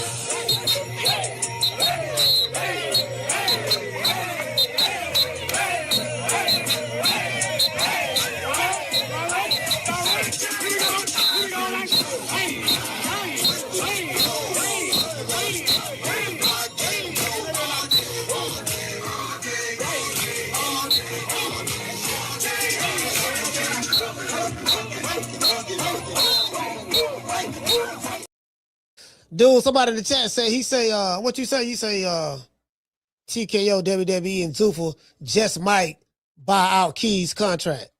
Yeah, see, this is the thing, right? See, right now, bro, you just making shit up at this point, Poodle. You say TKO and Zuffa might, like, you just making this shit up. Like, literally, fam, Poodleism. You just making it up. Well, they might do this. And like in your mind, this shit just pop up and like you just like fam, like you ain't got nothing concrete on none of this. You just making it up, fam. I hope wishful thinking. I mean, bro, like the writing is on the wall. All these receipts you just saw. Well, you know what? He might. All right, man. Hey, man. Okay, all right. Guess what? He need to be your manager then. You need to manage him then. Because you apparently you know something that Bob Arum don't know.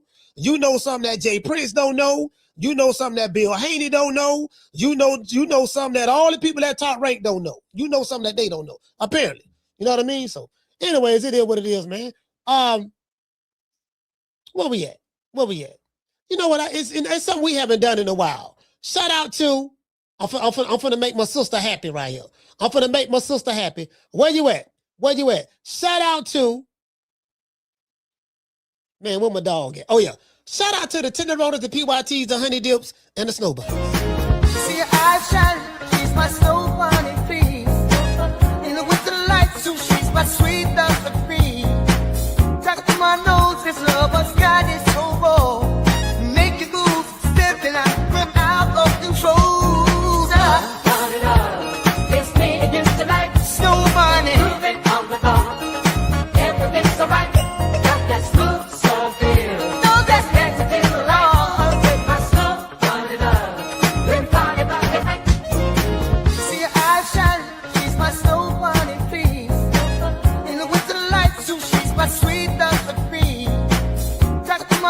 This lover's got it so raw.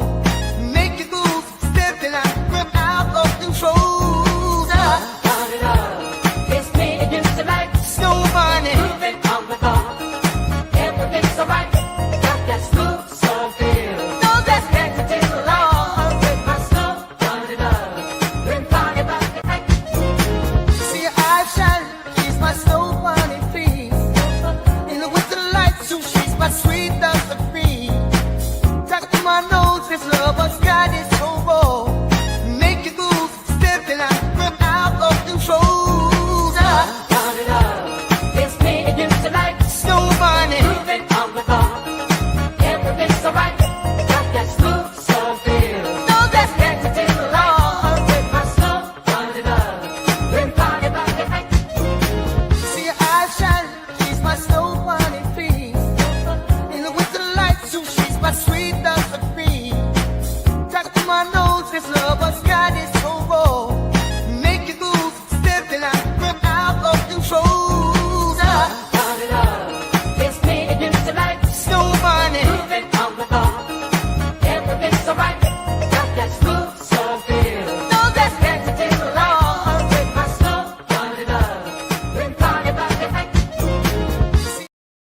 Yes, sir. Number one hit song in the hood, Snow Bunny Love. I'm coming down with some kind of cold, man. My damn sinuses bothering me. I'm like, man, I very seldom get sick. And I have a low white blood cell count. I was born with it. But I hardly get sick, though. You know what I mean? So my doctor told me, man, you got a low blood cell count, white blood cell count. I'm like, yeah.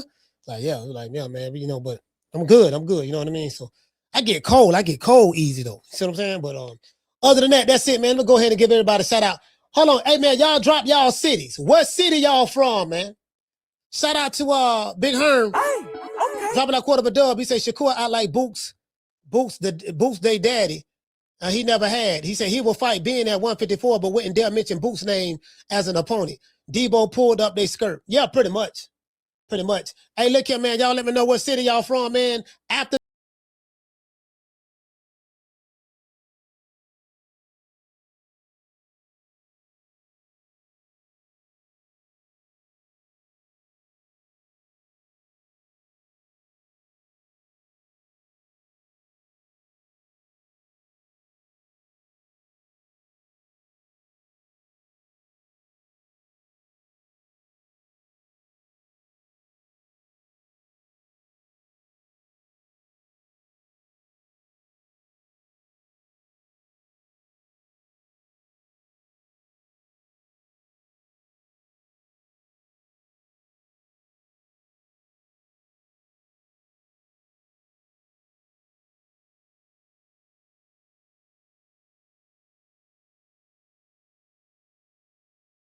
All right. Let me go ahead. Let me do this again. Let's see where everybody's from.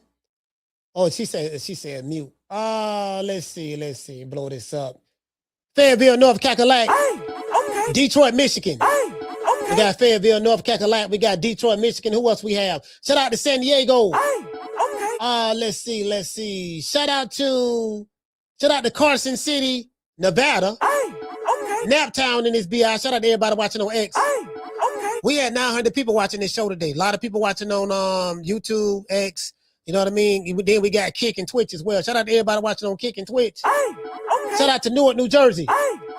Tallahassee, Florida. Okay. Who else we got, man? Shout out to St. Louis. Okay. We got St. Louis in here, man. Shout out to Angela, St. Louis. Listen, we got Memphis, man. Okay. Kerry, what's going on, baby boy? What's going on, fam, man? Shout out to Kerry, man. Memphis, Tennessee. Okay. We got Baton Rouge, Louisiana. Okay. Brooklyn in this BI. Okay. Who else we got?